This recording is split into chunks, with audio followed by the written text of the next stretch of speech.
भारत की विश्व को क्या है देन, इसी विषय पर आज के व्याख्यान के लिए मैं भाई राजीव जी को आमंत्रित करता हूं।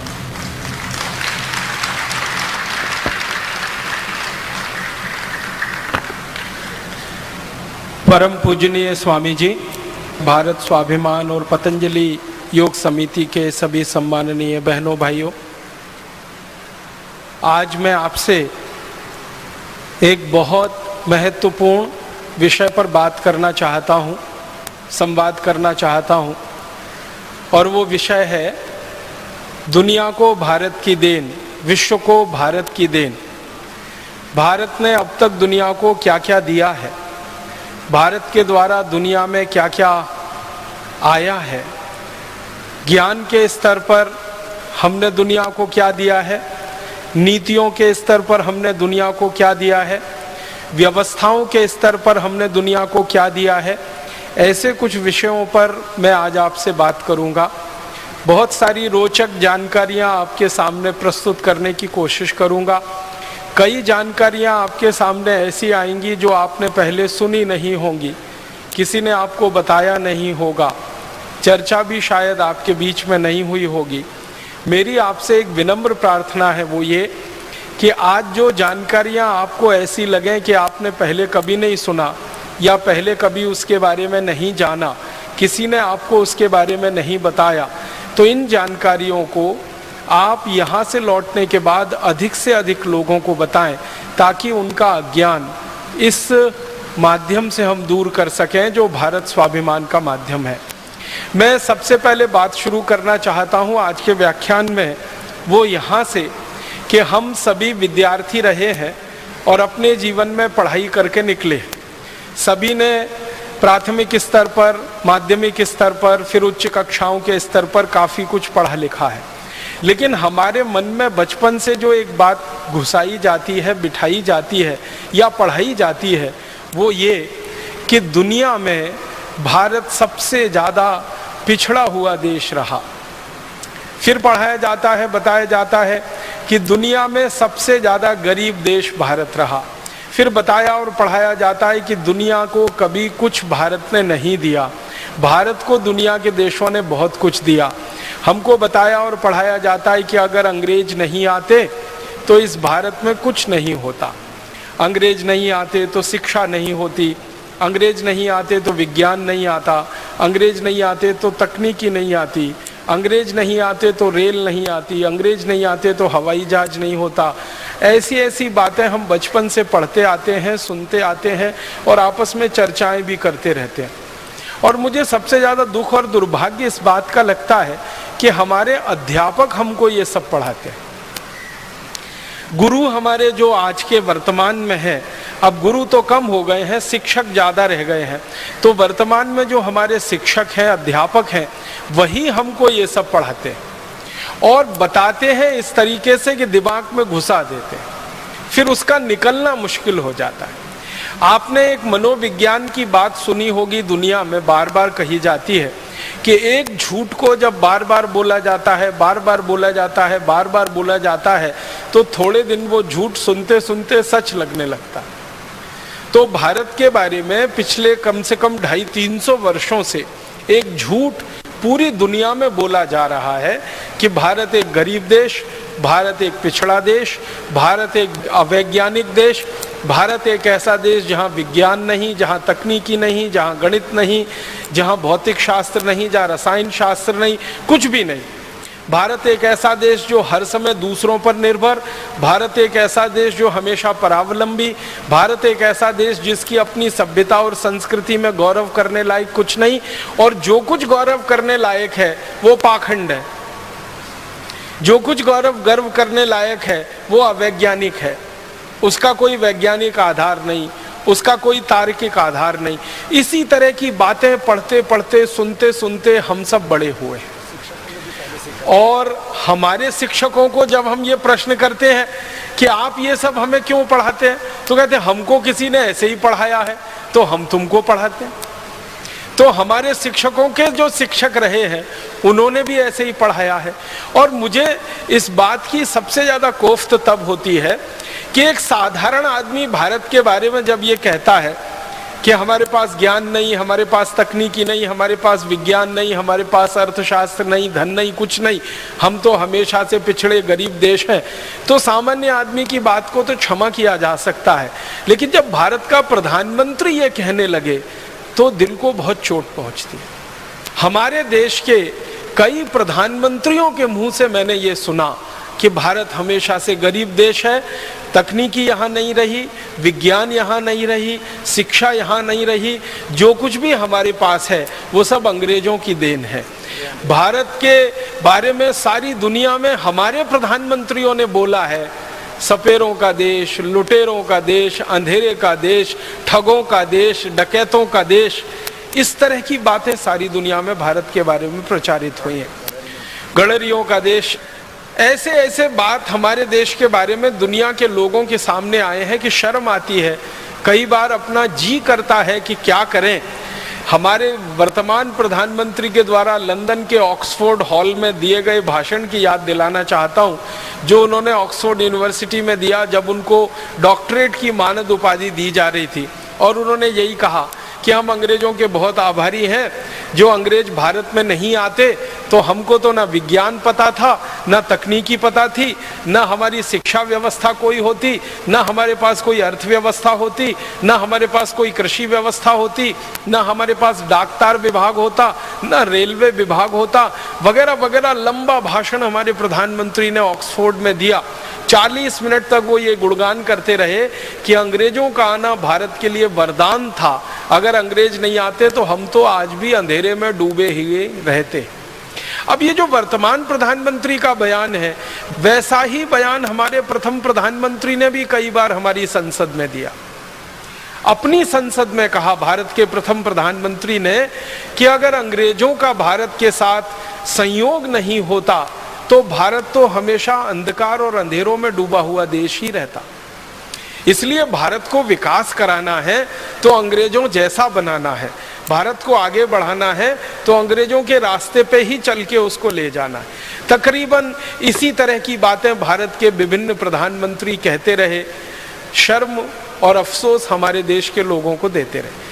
2 या 3 प्रधानमंत्रियों को छोड़ दिया जाए तो लगभग सभी प्रधानमंत्री इसी मानसिकता के रहे इस देश में पिछले 63 वर्षों में।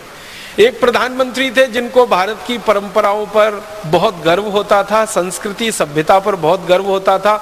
उनका नाम था श्री लाल बहादुर शास्त्री। तो जब वो पहली बार प्रधानमंत्री बने तो उन्होंने एक बहुत बड़ा फैसला लिया था इस देश में, जो सामान्य रूप से किसी प्रधानमंत्री के साहस में नहीं होता।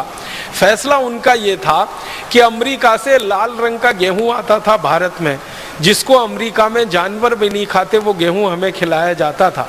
श्री शास्त्री जी ने फैसला लिया कि ये गेहूं हमें खाना मंजूर नहीं है, क्योंकि अपमानजनक तरीके से आता है और रद्दी है, सबसे खराब है। और वो गेहूं उन्होंने अमेरिका से लेना बंद कर दिया था।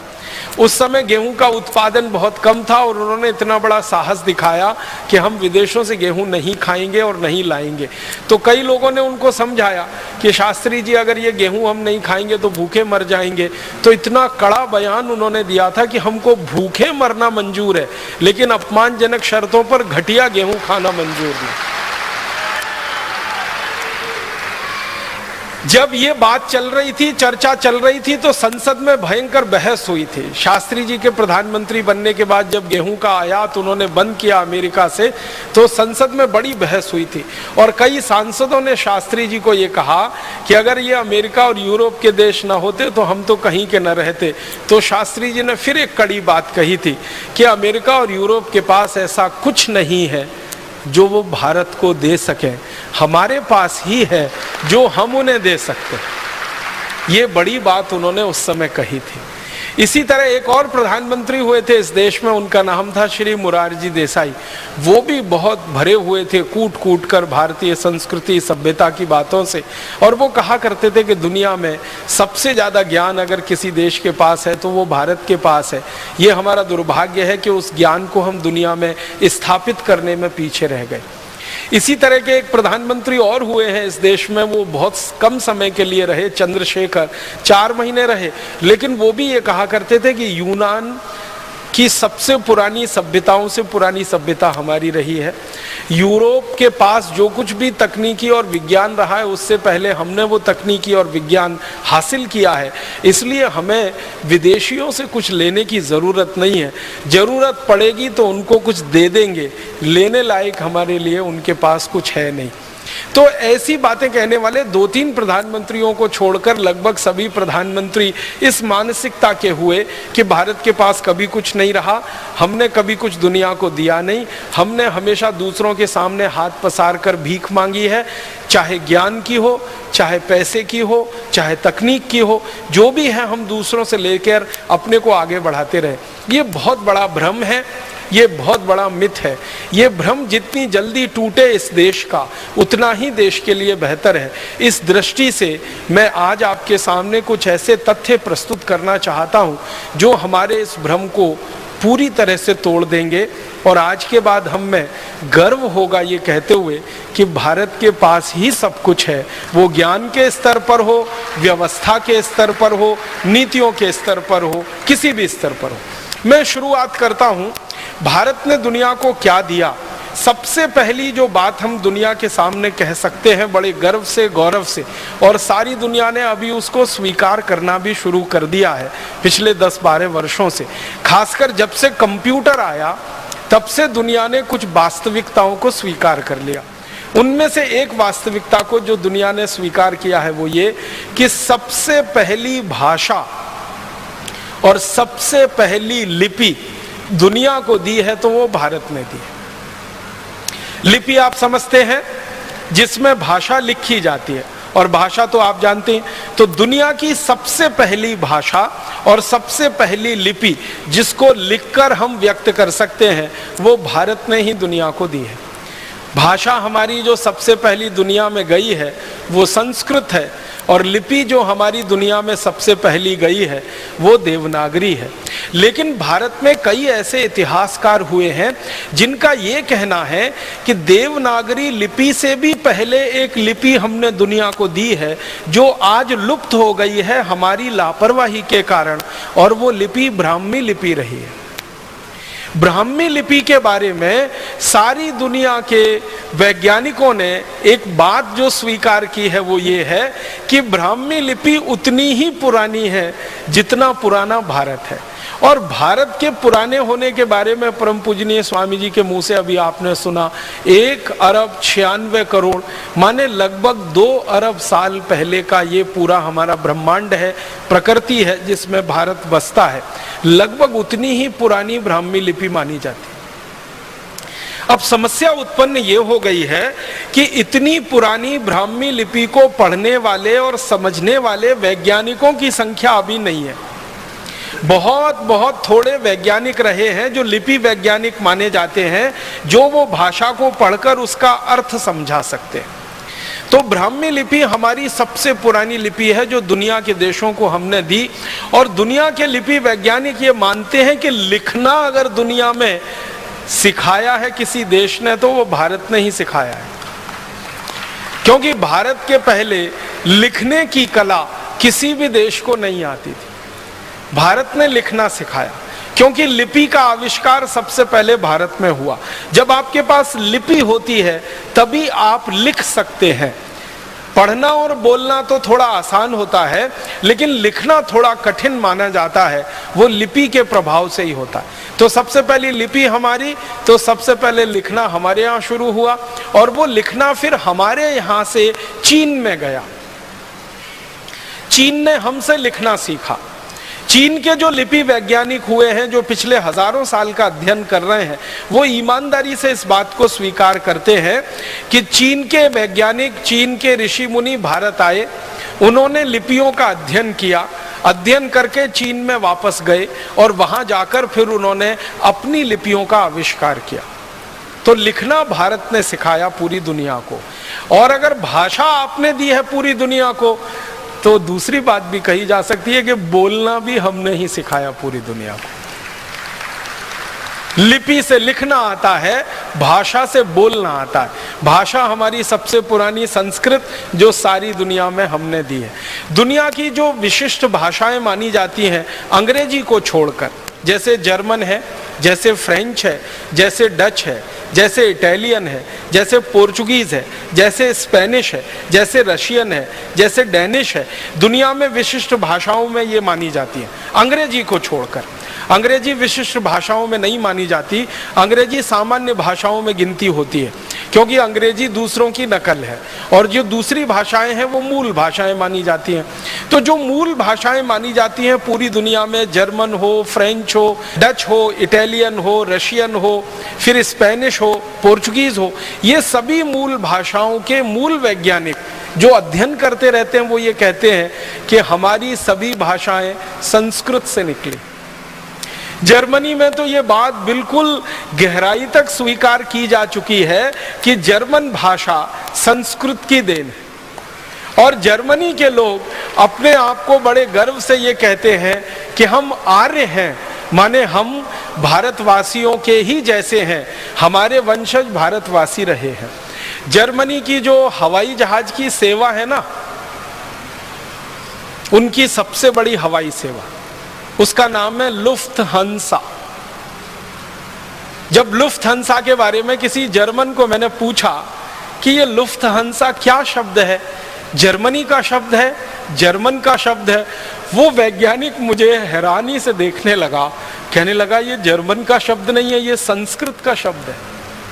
मैं पूछा क्या है, तो उसने कहा लुप्तहंस, उसमें से बना लिया लुप्तहंसा। लुप्त माने खत्म हो गए, विलीन हो गए, और हंस जानते हैं एक बहुत विशेष किस्म का पक्षी जो आज दुनिया में हमें दिखाई नहीं देता। एक जमाने में सबसे ज्यादा ये हंस भारत में ही हुआ करते थे, तो उन्होंने कहा भारत के संस्कृत में से हमने ये निकाला है लुप्त हंसा। हंस जो लुप्त हो गए उनके नाम पर हमारी पूरी एयरलाइन चलती है जिसको लुफ्थहान्सा कहते हैं। पहली बार मुझे पता चला कि जर्मनी की सरकार का संस्कृत के प्रति इतना प्रेम है कि उन्होंने अपनी एयरलाइंस का नाम ही भारत के शब्दों से बना लिया। और आज जर्मनी में शिक्षा में, विश्वविद्यालय के स्तर की शिक्षा में संस्कृत की पढ़ाई पर और संस्कृत के शास्त्रों की पढ़ाई पर सबसे ज्यादा पैसा खर्च हो रहा है। और जर्मनी दुनिया का भारत के बाहर का पहला देश है जिसने अपनी एक यूनिवर्सिटी, एक विश्वविद्यालय संस्कृत साहित्य के लिए समर्पित किया हुआ है। और जर्मनी दुनिया का वो पहला देश है जिसने भारत के बाहर भारत की विद्या को सीखने और सिखाने की परंपरा शुरू की है। हमारे जो महर्षि चरक हुए, जिन्होंने चिकित्सा व्यवस्था का सबसे पहला सिद्धांत और सारी विद्याएं दुनिया को सिखाई, चरक, उनके नाम पर जर्मनी की सरकार ने विभाग बनाया है, उसका नाम ही है चरकोलॉजी। चरक ऋषि के नाम पर चरक लिया और लॉजी उसमें उन्होंने लगा दिया अंग्रेजी का, तो चरकोलॉजी विभाग उनका है, माने चिकित्सा विभाग। जर्मनी की सरकार सबसे ज्यादा भारतीय विद्याओं की जो खोज है उस पर खर्चा कर रही है। अंग्रेजी में उसको हम कहते हैं इंडोलॉजी। इंडोलॉजी का माने होता है भारतीय विद्याएं। तो भारतीय विद्याओं पर भारत के बाहर सबसे ज्यादा शोध अगर हो रही है तो जर्मनी में। और जर्मन वैज्ञानिकों से जब हम पूछते हैं कि ये सब आप क्यों कर रहे हैं, तो कहते हैं वो संस्कृत का कारण है, क्योंकि संस्कृत सबसे पुरानी भाषा है, सबसे पहली भाषा है, इसलिए सबसे पुराना और सबसे पहला ज्ञान भी इसी में है, और वो ज्ञान हमें सीखना है ताकि हम हमारे देश को आगे बढ़ा सकें। तो सबसे पहली भाषा और सबसे पहली लिपि हमने दुनिया को दी। अब संस्कृत के बारे में 2-3 महत्व की बातें जो सारी दुनिया के वैज्ञानिक कहते हैं वो मैं आपसे शेयर करना चाहता हूँ। संस्कृत के बारे में सबसे अच्छी बात जो आज कही जा रही है वो ये कि कंप्यूटर को चलाने के लिए जिस भाषा का सबसे अच्छा उपयोग हो सकता है वो यही भाषा है संस्कृत। कंप्यूटर चलाने के लिए आप जानते हैं कुछ सिद्धांत तय किए जाते हैं, उनको अंग्रेजी में एल्गोरिदम्स कहते हैं। जो एल्गोरिदम सबसे अच्छी बनी है आज तक पूरी दुनिया में वो संस्कृत में ही बनी है, अंग्रेजी में नहीं बनी।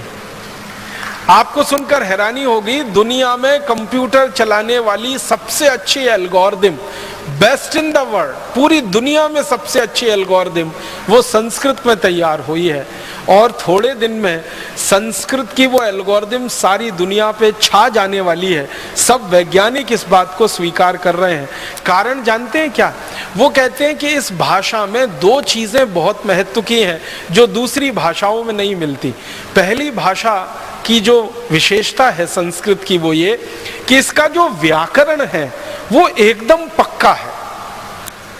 इतना पक्का है कि लाखों करोड़ों वर्ष पहले किसी ऋषि मुनि ने जो व्याकरण में कह दिया है वो 21वीं शताब्दी में भी उतना ही सच है जो लाखों करोड़ों वर्ष पहले।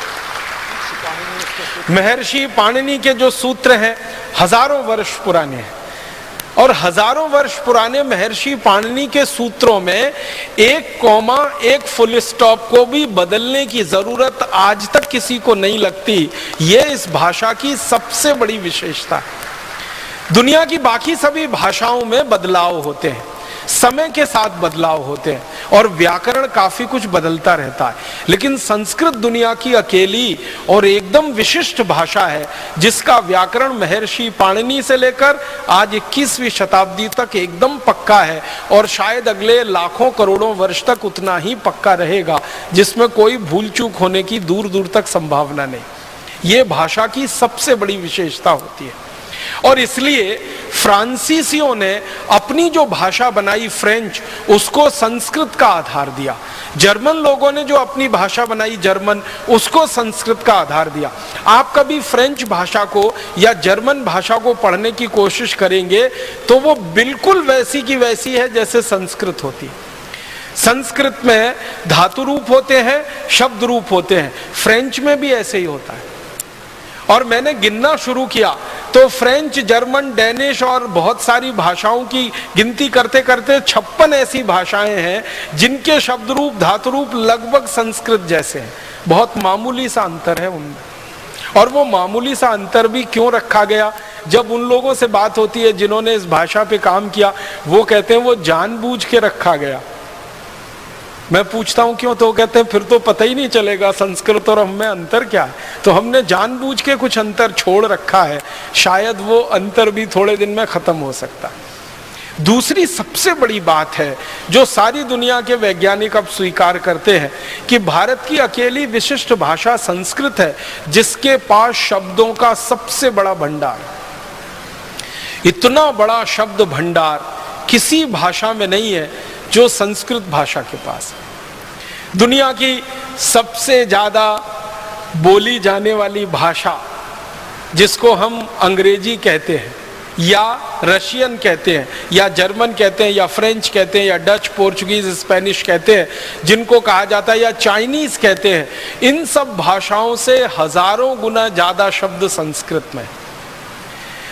महर्षि पाणिनि ने संस्कृत का ग्रामर जब तय किया, उस समय से लेकर और आज तक अगर संस्कृत के इस्तेमाल किए गए शब्दों की गणना की जाए कि कितने संस्कृत शब्द भाषा के स्तर पर इस्तेमाल हुए हैं और लोगों के बीच में वो आए हैं, शास्त्र के माध्यम से, साहित्य के माध्यम से, बोलचाल के माध्यम से, तो संस्कृत भाषा में अब तक जिन शब्दों का इस्तेमाल हो चुका है और भविष्य में और होगा, 102 अरब 78 करोड़ 50 लाख शब्दों का इस्तेमाल अब तक संस्कृत भाषा में हो चुका है। 102 अरब 78 करोड़ 50 लाख इतने शब्दों का इस्तेमाल महर्षि पाणिनि के समय से लेकर और अभी तक हो चुका है। और संस्कृत के विद्वान कहते हैं कि अगर आज से अगले 100-200 साल की बात हम करें और इसी तरह से संस्कृत में काम चलता रहे तो इतने ही शब्दों का और इस्तेमाल अगले 100 से 200 वर्षों में हो चुका होगा। जब संस्कृत कंप्यूटर की भाषा हो जाएगी थोड़े दिन में, क्योंकि दुनिया की सबसे अच्छी एल्गोरिदम संस्कृत में तैयार हुई है और सामान्य कंप्यूटर की भाषा में संस्कृत आने लगेगी, तो वैज्ञानिकों का कहना है कि 102 अरब 78 करोड़ 50 लाख जो शब्द अब तक इस्तेमाल हुए हैं, इतने ही शब्द और इस्तेमाल हो चुके होंगे अगले 100 से 150-200 वर्षों में। माने दुनिया में किसी भाषा में इतना बड़ा शब्द भंडार होने की दूर दूर तक क्षमता नहीं है जो संस्कृत में। और संस्कृत भाषा के जो वैज्ञानिक हैं, जानकार हैं, वो ये कहते हैं अनंत शब्द भंडार। ये 102 अरब 78 करोड़ 50 लाख तो वो गिनती है जो अब तक इस्तेमाल हुए शब्द हैं। जो भविष्य में इस्तेमाल होने वाले शब्द हैं उनकी गिनती हम नहीं कर सकते हैं। इसलिए कहा जाता है कि अनंत शब्द भंडार है। दुनिया में किसी भाषा में इतना बड़ा शब्द भंडार नहीं। कोई व्यक्ति अगर लगकर ईमानदारी से 3 वर्ष करे काम तो संस्कृत भाषा का ये पूरा व्याकरण सीख सकता है और इतना बड़ा शब्द भंडार उसके कोश में आ सकता है। हमारे परम पूज्य ऋषि महर्षि पाणिनि ने जो लिखा है अष्टाध्यायी, उसको 3 वर्ष में पढ़कर कोई व्यक्ति बड़ा पंडित हो सकता है। मैं और एक गहरी तीसरी बात कहना चाहता हूं संस्कृत के बारे में, जो दुनिया के सारे वैज्ञानिक कहते हैं, वो ये कि सबसे बड़ी बात, सबसे कम शब्दों में कहने की क्षमता अगर दुनिया की किसी भाषा में है तो वो संस्कृत में। सबसे बड़ी बात, एक वाक्य हो सकता है बहुत बड़ा। अगर हम पेज के लाइन के हिसाब से देखें तो बहुत सारे वाक्य ऐसे हो सकते हैं जो 1/4 पेज के हों, 1/3 पेज के हों, आधे पेज के हों। संस्कृत की ताकत इतनी बड़ी है कि उनको सबसे कम शब्दों में कह सकती है और पूरी बात उसमें आ सकती है, एक बात भी उसमें छूटे बिना।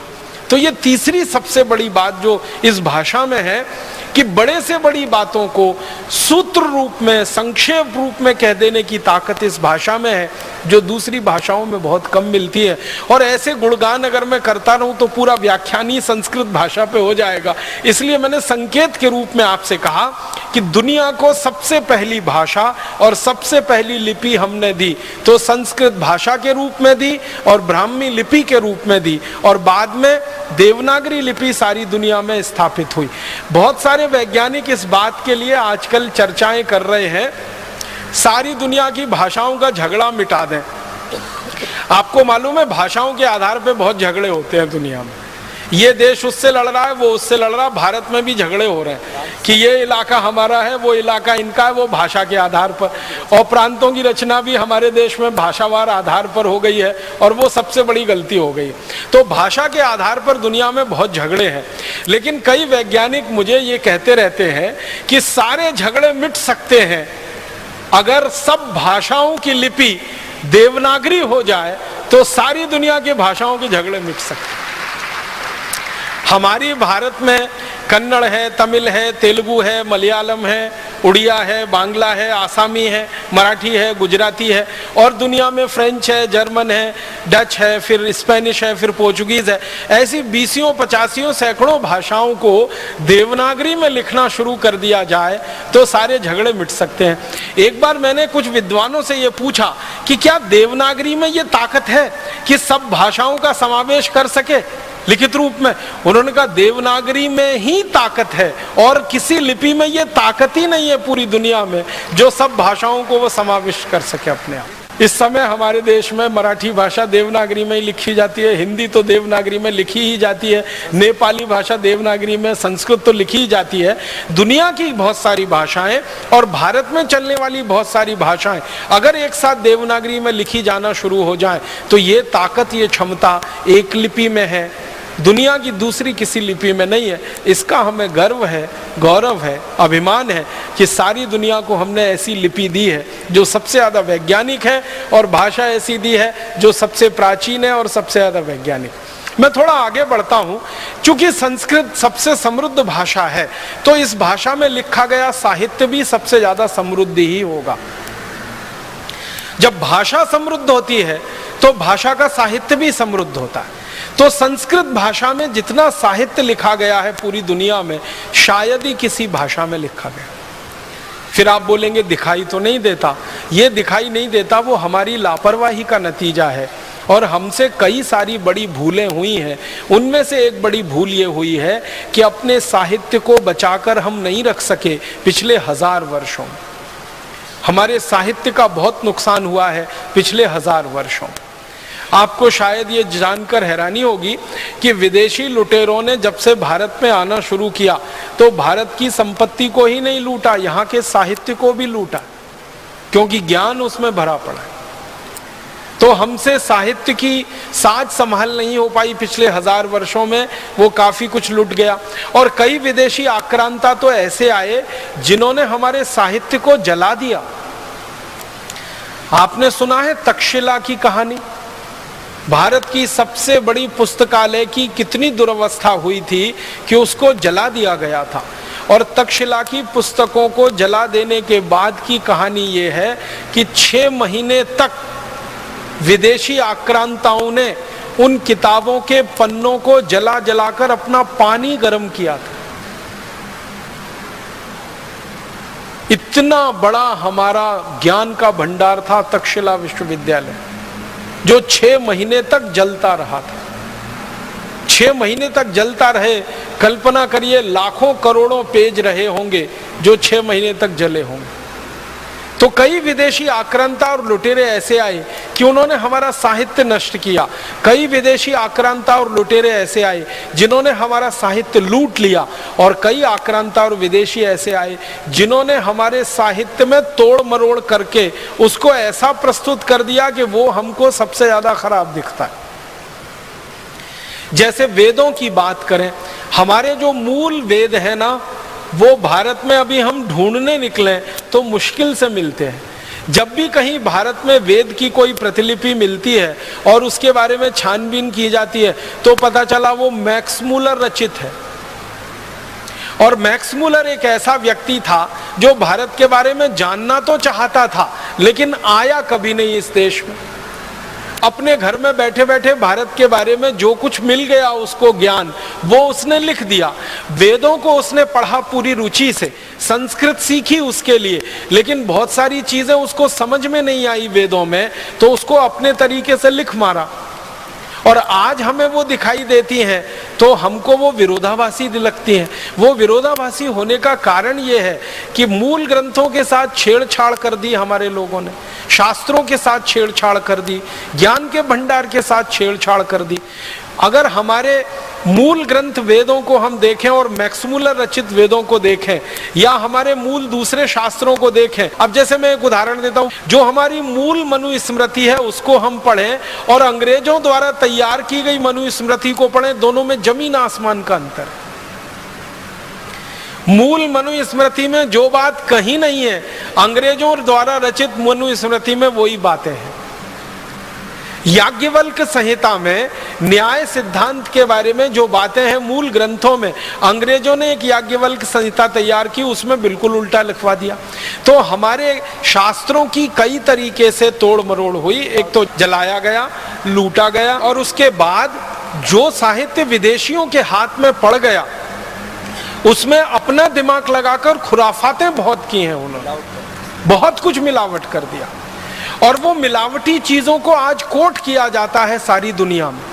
जैसे वेदों में से कहीं से वाक्य निकाल कर ये कोट कर देते हैं, उपनिषदों में से निकाल के कोट कर देते हैं कि भारतवासी मांस खाते थे, गाय का मांस खाते थे। ऐसे कोटेशन हमारे यहाँ दे दिए जाते हैं और वेदों का कोई सूत्र या कोई श्लोक या उपनिषदों का कोई सूत्र या श्लोक उसके नीचे लिख दिया जाता है। वो सब मिलावट है, बाहर के लोगों द्वारा जोड़ा गया छेपक है और उसकी व्याख्या भी गलत है। तो हमारे देश में जो ज्ञान भंडार हमारे पास बहुत बड़ा रहा संस्कृत के आधार पर, इसमें बहुत नुकसान हो गया। ज्ञान हमारे यहाँ दुनिया में सबसे ज्यादा रहा है क्योंकि भारत जो नाम है ना, वो एक रूप में ज्ञान का ही हिस्सा है। भा माने होता है ज्ञान और रत माने होता है लगा हुआ। ज्ञान में रत, ज्ञान में लगा हुआ देश ही है भारत। तो हमसे ज्यादा ज्ञान शायद ही किसी के पास होगा, लेकिन वो ज्ञान में पिछले 1000-1500 वर्षों में बहुत कमी आई। या तो वो लुटा, या तो विदेशियों द्वारा जलाया गया, या तो उसमें उन्होंने अपने छेपक जोड़ दिए, मिलावट कर दी और वो हमारे सामने प्रस्तुत हो गया। ये आज हम सब भारतवासियों के लिए बहुत बड़ी चुनौती का काम है, बहुत बड़े शोध का काम है कि जो हमारे मूल शास्त्र रहे हैं, मूल हमारे ग्रंथ रहे हैं और जो मूल ज्ञान की बातें रही हैं, उनको पुनर्खोज करके देश के सामने प्रस्तुत किया जाए ताकि ये जो मिलावट वाला हिस्सा है ये दूर हो सके और हमको शुद्ध ज्ञान मिल सके। चेले और चेलियां तो हमारे दादा दादी ही थे, नाना नानी थे, वो ऐसे ही दाल पकाते थे। अब उस दाल को पकने में थोड़ा समय लगता था, तो दाल को पकने में तो समय लगना ही चाहिए, क्योंकि आज का जो भौतिक विज्ञान कह रहा है ना, हजारों साल हमारे ऋषि मुनि वो कह गए। हमारे ऋषि मुनियों ने ये कहा, महर्षि भारद्वाज का एक सूत्र है, वो ये कहते हैं कि जो वस्तु खेत में जितनी देर में पकती है वो भोजन में भी उतनी देर में ही पकेगी। अब ध्यान दीजिएगा, दाल खेत में सबसे ज्यादा देर में पकती है। आपको मालूम है अरहर की दाल पकने में तो 6 महीना लग जाता है, कोई कोई दालें पकने में 8 महीना लग जाता है। तो खेत में जो दालें देर में पकती हैं, घरों में भी वो देर में पकेंगी, ये महर्षि भारद्वाज कह गए हजारों साल पहले। यूरोप के वैज्ञानिक अब उसको स्वीकार कर रहे हैं कि हाँ, बात तो ये सही है, दाल तो देर में पके तभी पौष्टिकता दे सकती है, और पौष्टिकता के साथ साथ स्वाद भी वो तभी देती है जब धीमी धीमी धीमी धीमी आंच पर पके। हमने वो जल्दी के चक्कर में कुकर लेके 10 मिनट में दाल पक जानी चाहिए उसको खाना शुरू किया है, और ये जोड़ों का दर्द फोकट में अपने शरीर में लेना शुरू कर दिया। डायबिटीज ले ली है, अर्थराइटिस ले लिया है, माने हमें पोषकता मिल नहीं रही है खाने की, क्योंकि महर्षि भागवत के सूत्र का पालन ही नहीं कर रहे हैं हम। तो वो कहते हैं कि खाने बनाते समय पवन का स्पर्श, सूर्य का प्रकाश बहुत जरूरी है। यूरोप के वैज्ञानिक अब पहुंचे। मैंने ये बात थोड़ी विस्तार से इसलिए कही कि ऐसे सैकड़ों हजारों सूत्र हैं जिनको यूरोप के वैज्ञानिक अब सिद्ध कर पा रहे हैं, और हमारे ऋषि मुनि हजारों साल पहले के। एक और सूत्र याद आता है तो आपको बताता हूं। हमारे ये जो ऋषि मुनियों के शास्त्र है ना, ग्रंथ है, भागवत जी का है अष्टांग हृदयम, अष्टांग संग्रहम, या कोई दूसरा ग्रंथ पढ़ेंगे तो उसमें एक अभ्यास होता, अध्याय होता स्वस्थ व्रत। उसमें एक सूत्र है उषा पान का, सुबह सुबह उठ के पानी पीने का। परम पूजनीय स्वामी जी भी आपको बताते रहे। इस पर जापान में सबसे ज्यादा रिसर्च हुई है, आप हैरान हो जाएंगे। जापानियों ने अरबों डॉलर इस पे बहा दिया। एक सूत्र पर शोध करा है पिछले 40 साल, सवेरे उठकर पानी पीना। हमारे ऋषि मुनि हजारों साल पहले फोकट में बता गए सवेरे उठ के पानी पियो, और हम पीते भी रहे और उसके फायदे हमको होते रहे। अब वो फायदे हमको हजारों साल पहले मालूम है। सुबह उठकर पानी पियो तो 2 बड़े लाभ हैं। सबसे पहला लाभ है कि रात भर को मुंह की लार जो जमा हो गई वो अंदर गई, जो बहुत ज्यादा एल्केलाइन होती है। आप जानते हैं ये लार जो है ना क्षारीय होती है, और सुबह सुबह पेट में सबसे ज्यादा अम्ल तैयार होता है, तो सुबह की लार पेट में जानी ही चाहिए ताकि अम्ल को वो न्यूट्रलाइज करे। अम्ल और क्षार दोनों मिले तो एक दूसरे को न्यूट्रलाइज करते हैं। तो सुबह उठते ही पानी पी लिया, लार अंदर चली गई, अम्ल को उसने शांत कर दिया। और जिनके पेट का अम्ल शांत है उनके रक्त में अम्ल नहीं बढ़ेगा, और जिनके रक्त में अम्ल नहीं बढ़ेगा उनको सैकड़ों बीमारियां होने की दूर दूर तक संभावना नहीं। हजारों वर्ष पहले हमारे ऋषियों ने समझाया। दूसरा फायदा ये कि सुबह उठते ही पानी पी लिया, वो पानी बड़ी आंत में पहुंच गया, बड़ी आंत की उसने सफाई की, और आप संडास घर में घुसे, टॉयलेट में घुसे, और 2-3 मिनट में फ्रेश होके बाहर आ गए। हमारे ऋषि मुनि कहते हैं कि जो लोग सबसे ज्यादा स्वस्थ होते हैं उनको संडास घर में सबसे कम समय लगना चाहिए। सबसे ज्यादा स्वस्थ होने की एक ही निशानी है कि टॉयलेट में आप कितनी जल्दी बाहर निकलते हैं। जो आधा पौना घंटा, घंटा भर बैठ लिए तो आप सबसे ज्यादा बीमार आदमी है। 2-3-4 मिनट में गए और बाहर आ गए तो आप बहुत स्वस्थ आदमी है। तो ये स्वस्थ होने के लिए सुबह का पानी कितनी मदद करता है, ये 2 बातें हमारे ऋषि मुनि हजारों साल पहले कह के चले गए। अब जापानियों ने 40 साल इस पे रिसर्च किया और अरबों डॉलर फूंक दिए। अब वो 2 ही बातें वो भी कह रहे हैं, यही बातें कह रहे हैं जो हमारे ऋषियों ने हजारों साल पहले कह दी। इसी तरह से एक हमारे यहाँ पानी का नियम बताया गया, पानी बैठ के पियो, कभी भी खड़े होके मत पियो, पानी घूट घूट पियो, हमेशा सिप सिप करके पियो, ठंडा पानी कभी मत पियो। ये छोटे छोटे सूत्र हैं स्वस्थ व्रत के। इनको अगर हमने ध्यान दिया और इनको दुनिया भर में स्थापित कराया होता तो हम सारी दुनिया में अब तक विश्व विजय कर चुके होते। लेकिन हमारी समस्या क्या रही कि ये छोटे बातों को हमने माना ही नहीं कि कोई गहरी बात इसमें है। जब दुनिया के दूसरे देशों को हम देखते हैं कि वो अरबों डॉलर खर्च करके ये रिसर्च कर रहे हैं और फिर उस नतीजे पर आ रहे हैं जो नतीजा हजारों साल पहले हमारे यहाँ था, तब गर्व की अनुभूति होती है कि ये तो हमने जान रखा है, कर रखा है। पानी की चिकित्सा स्वस्थ व्रत के छोटे छोटे सूत्र। जर्मनी और जापान, 2 देशों ने 40 साल अरबों डॉलर की खर्चा करके जो निष्कर्ष पाए हैं वो हमारे यहाँ हजारों साल पहले हैं। तो चिकित्सा में ज्ञान का भंडार सारी दुनिया के सामने सबसे पहले हमने ही प्रस्तुत किया। मैं आपको एक ऐसी बात कहना चाहता हूं जो कोई भी एलोपैथिक डॉक्टर सुनने से परेशान होता है, लेकिन वो सच है। वो ये है कि एलोपैथी 200-250 साल पुरानी चिकित्सा व्यवस्था है। इसने आज तक दुनिया को बस एक ही चीज दी है, जिसको वो भी धीमे धीमे मानते हैं। वो कहते हैं सिर्फ दर्द से लड़ना, और कुछ नहीं दिया, सिर्फ दर्द से लड़ना। तरह तरह के जो दर्द है ना, उनसे लड़ना। 250 साल की कुल रिसर्च एलोपैथी की इतनी ही है। पेन से लड़ रहे हैं वो, और उसमें भी पूरी तरह से कामयाब नहीं हो पा रहे हैं। कैंसर के पेन में तो अभी तक कामयाब नहीं हो पा रहे हैं। दूसरे तरह के दर्दों में थोड़ी कामयाबी मिली है, बाकी नहीं है। तो पूरी कुल जमा उनकी शोध है। जितनी दवाएं उन्होंने बनाई हैं हजारों किस्म की, उनकी मदद से एक ही काम कर रहे हैं, दर्द की कमी या दर्द से लड़ना या दर्द पे काबू करना। इससे ज्यादा उनके पास कुछ नहीं है। मैं एलोपैथी चिकित्सा के एक पुराने उदाहरण को आपके सामने कहता हूं कि हमारी चिकित्सा कैसी रही और ये एलोपैथी की कैसे रही। अमेरिका में सबसे पहला राष्ट्रपति हुआ जॉर्ज वॉशिंगटन। अमेरिका का जब आप इतिहास पढ़ेंगे तो आपको ये जानकारी मिलेगी, हंसी आएगी आपको, और आपको अपने ऊपर गर्व भी होगा। दोनों ही बातें हैं। जॉर्ज वॉशिंगटन की कहानी आप सब पढ़िए। कहानी यह है कि वो अमेरिका का पहला राष्ट्रपति बना। अमेरिका गुलाम था अंग्रेजों का। अंग्रेजों की गुलामी से अमेरिका आज़ाद हुआ और 1776 में उनको आज़ादी मिली और वो पहला राष्ट्रपति बना। और वो बीमार हो गया। बीमारी आती है, यूरोप और अमेरिका में तो ज़्यादा ही बीमारी आती रही है, क्योंकि ठंड वाला इलाका है, सूरज का धूप है नहीं, सूरज का प्रकाश पर्याप्त है नहीं, इसलिए वायरल इन्फेक्शन सबसे ज़्यादा उन्हीं देशों में होते हैं। और इसलिए एंटी वायरल जितनी भी मेडिसिन है सबसे ज़्यादा उन्होंने खोजी है। बैक्टीरियल इन्फेक्शन भी बहुत होते हैं, क्योंकि धूप नहीं है, सूरज का प्रकाश नहीं है, तो एंटी बैक्टीरियल ड्रग्स भी सबसे ज़्यादा उन्होंने ही बनाए। तो जिस देश में सबसे पहले एलोपैथी आई और या एलोपैथी सारी दुनिया में फैली, अमेरिका देश, उस अमेरिका के राष्ट्रपति को बुखार आ गया। जॉर्ज वॉशिंगटन बुखार में बीमार हो गया। अब बीमार हो गया तो उनके सारे चिकित्सक देश भर के और दुनिया भर के इकट्ठे होकर विचार करें कि इनका बुखार कैसे खत्म किया जाए।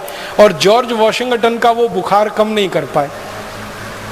बुखार बढ़ता ही जाए, बढ़ता ही जाए, बढ़ता ही जाए, कम ना हो, कम ना हो। तो अंत में ये सब एलोपैथी के बड़े बड़े डॉक्टरों ने आपस में मिलकर एक फैसला किया, इसमें आप हंसना नहीं, गंभीरता से इसको लेना, कि जॉर्ज वॉशिंगटन के शरीर में खराब खून घुस गया है, इसको निकाला जाए तभी बुखार ठीक होगा। तो पता है उन महान भावों ने क्या किया?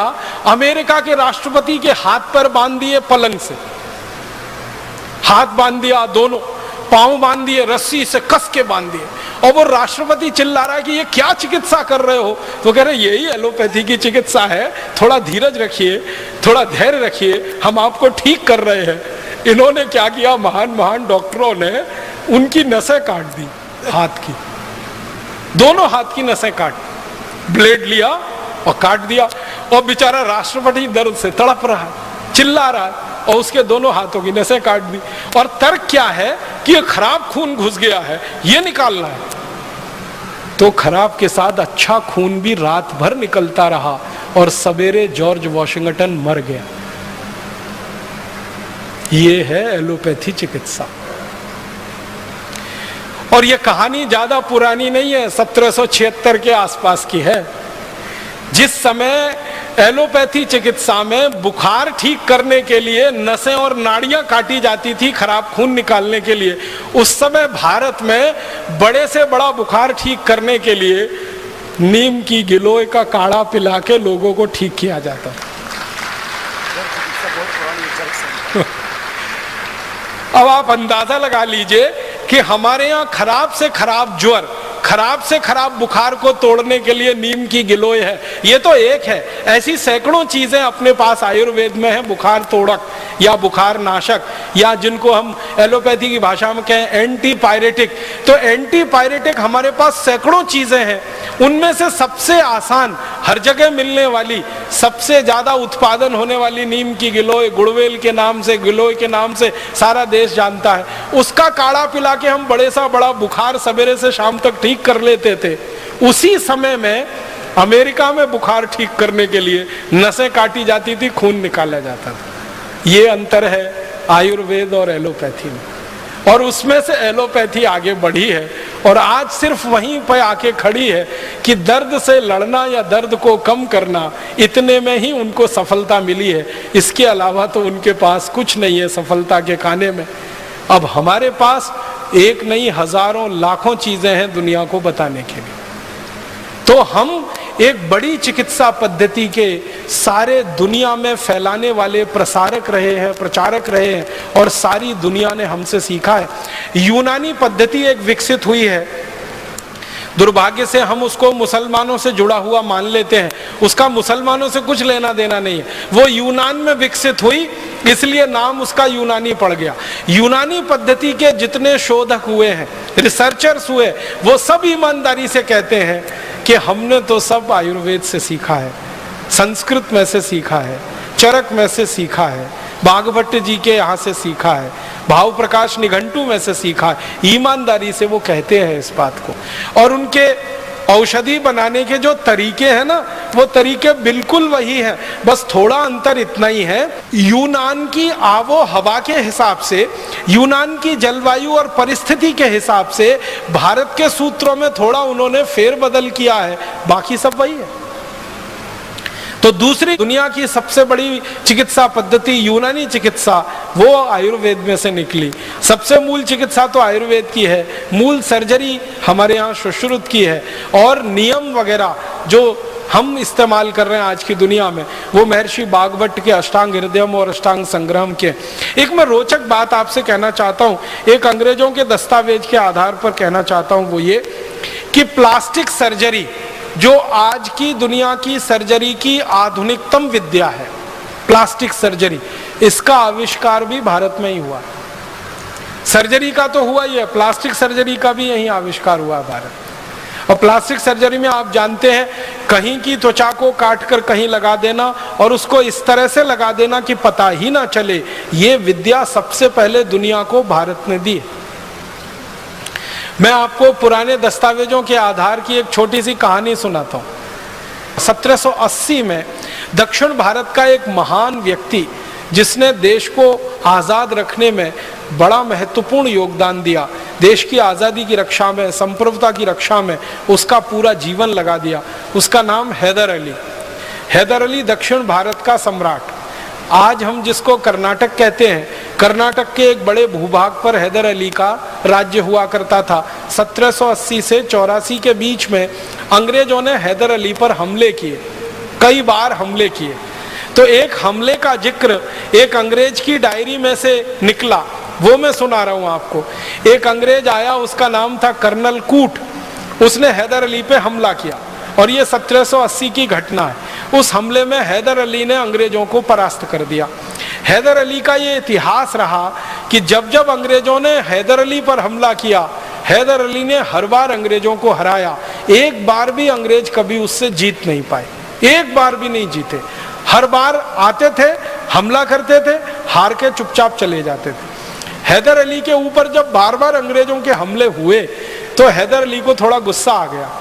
तो ये जो कर्नल कूट आया, हमला किया, हैदर अली ने उसको हरा दिया, और चूंकि उसको थोड़ा गुस्सा था अंग्रेजों से, तो उसने कर्नल कूट की नाक काट दी। हमारे भारत में नाक कटना सबसे बड़ी बदनामी होती थी। आप जानते हैं, पूरे रामायण की कहानी नाक कटने की कहानी है। जो सूर्पणखा की नाक न कटी होती तो रामायण नहीं होती, और नाक कटना सबसे बड़ी बदनामी है। तो हैदर अली ने गर्दन तो नहीं काटी उसकी, कर्नल कूट की, वो चाहता तो गर्दन काट सकता था क्योंकि कर्नल कूट पराजित हुआ था, कर्नल कूट अपनी डायरी में लिखता है कि मैं पराजित हो गया, हैदर अली के सैनिकों ने मुझे बंदी बना लिया और हैदर अली के पास मुझे ले गए। हैदर अली सिंहासन पर बैठा था, मैं उसके नीचे चरणों में बैठा था। वो चाहता तो मेरी एक झटके में गर्दन काट देता, लेकिन उसने गर्दन नहीं काटी, मेरी नाक काट दी और फिर मुझे छोड़ दिया कि जाओ अब कटी हुई नाक लेके जाओ और सबको बताओ कि तुम्हारी नाक क्यों कटी। तो कर्नल कूट लिखता है कि मुझे एक घोड़ा दे दिया उसने भागने के लिए, नाक काट के मेरे हाथ में रख दी और कहा भाग जाओ। तो मैं घोड़े पे बैठ के भागा, भागते भागते भागते भागते एक जगह वो लिखता है मैं बेलगाम में आ गया। बेलगाम आप जानते हैं कर्नाटक का एक जिला। तो बेलगाम में आ गया, तो बेलगाम में एक वैद्य ने मुझे देखा, नाक से खून निकल रहा है, कटी हुई नाक हाथ में है। तो वैद्य ने कहा ये तुम्हारी नाक कहाँ कट गई? तो उसने झूठ बोला और कहा कि पत्थर मार दिया किसी ने। तो वैद्य ने कहा ये पत्थर मारी हुई नाक नहीं है, ये तलवार से काटी हुई नाक है, मैं वैद्य हूँ, मैं चिकित्सक हूँ, मैं जानता हूँ। तो उसने सच बताया कि मेरी नाक काटी गई है। किसने काटी? तुम्हारे राजा ने काटी, हैदर अली ने काटी। क्यों काटी? मैंने युद्ध किया उससे, मैं हार गया, उसने मेरी नाक काटी। तो वो वैद्य कहता है कि अब तुम क्या करोगे? कटी नाक से इंग्लैंड जाओगे, लंदन जाओगे? कहता है जाने की इच्छा तो नहीं है, लेकिन क्या करूं, जाना ही पड़ेगा। तो वो वैद्य इतना दयालु, इतना कृपालु, वो कहता है कि मैं तुम्हारी नाक जोड़ सकता हूं। तो कर्नल कूट कहता है मुझे तो भरोसा ही नहीं हुआ, ये नाक कैसे जुड़ सकती है कटी हुई? मैंने तो सुना नहीं अपनी जिंदगी में कि एक बार शरीर का कोई अंग कट जाए तो वो जुड़ सकता है। तो वैद्य जी कहते मैं जोड़ सकता हूँ। तो कर्नल कूट ने कहा जोड़ दो। तो उसने कहा मेरे घर चलो। तो वैद्य जी उसको ले गया और ऑपरेशन किया। उस ऑपरेशन का 30 पन्ने में वर्णन है। वो 30 पन्ने तो नहीं सुना सकता, अंत में सुना रहा हूं। ऑपरेशन सफलतापूर्वक संपन्न हो गया, नाक उसकी जुड़ गई। वैद्य जी ने उसको एक लेप दे दिया बना के और कहा कि ये लेप ले जाओ, रोज सुबह शाम लगाते रहना। वो लेप लेके चला गया। 15-17 दिन के बाद बिल्कुल नाक उसकी जुड़ गई। फिर वो जहाज में बैठ के लंदन चला गया। 3 महीने बाद वो ब्रिटिश पार्लियामेंट में खड़ा होकर भाषण दे रहा है कर्नल कूट, और सबसे पहला सवाल पूछता है सब अंग्रेजों से, आपको लगता है मेरी नाक कटी हुई है? तो सब अंग्रेज हैरान होके कहते नहीं नहीं तुम्हारी नाक तो कटी हुई बिल्कुल नहीं दिखती। तब वो कहानी सुना रहा ब्रिटिश पार्लियामेंट में कि मैंने हैदर अली पे हमला किया था, मैं उसमें हार गया, उसने मेरी नाक काटी। फिर भारत में एक वैद्य ने मेरी नाक जोड़ी और भारत के वैद्यों के पास इतनी बड़ी हुनर है, इतना बड़ा ज्ञान है कि वो कटी हुई नाक को जोड़ सकते हैं। तब उस वैद्य जी की खोज खबर ब्रिटिश पार्लियामेंट में ली गई और अंग्रेजों का एक दल आया और बेलगाम के उस वैद्य को मिला। तो उस वैद्य ने अंग्रेजों को बताया कि ये काम तो भारत के सब गांवों में होता है, मैं अकेला नहीं हूं, ऐसा करने वाले हजारों लाखों लोग हैं। तो अंग्रेजों को हैरानी हुई कौन सिखाता है आपको? कहने लगे हमारे इसके गुरुकुल चलते हैं, उन गुरुकुलों में सिखाया जाता। फिर अंग्रेज वो गुरुकुलों में गए, वहां उन्होंने एडमिशन लिया, विद्यार्थी के रूप में भर्ती हुए, फिर सीखा। सीखने के बाद इंग्लैंड में जाकर प्लास्टिक सर्जरी उन्होंने शुरू की। और जिन जिन अंग्रेजों ने भारत में प्लास्टिक सर्जरी सीखी है ना, उनकी डायरियां हैं।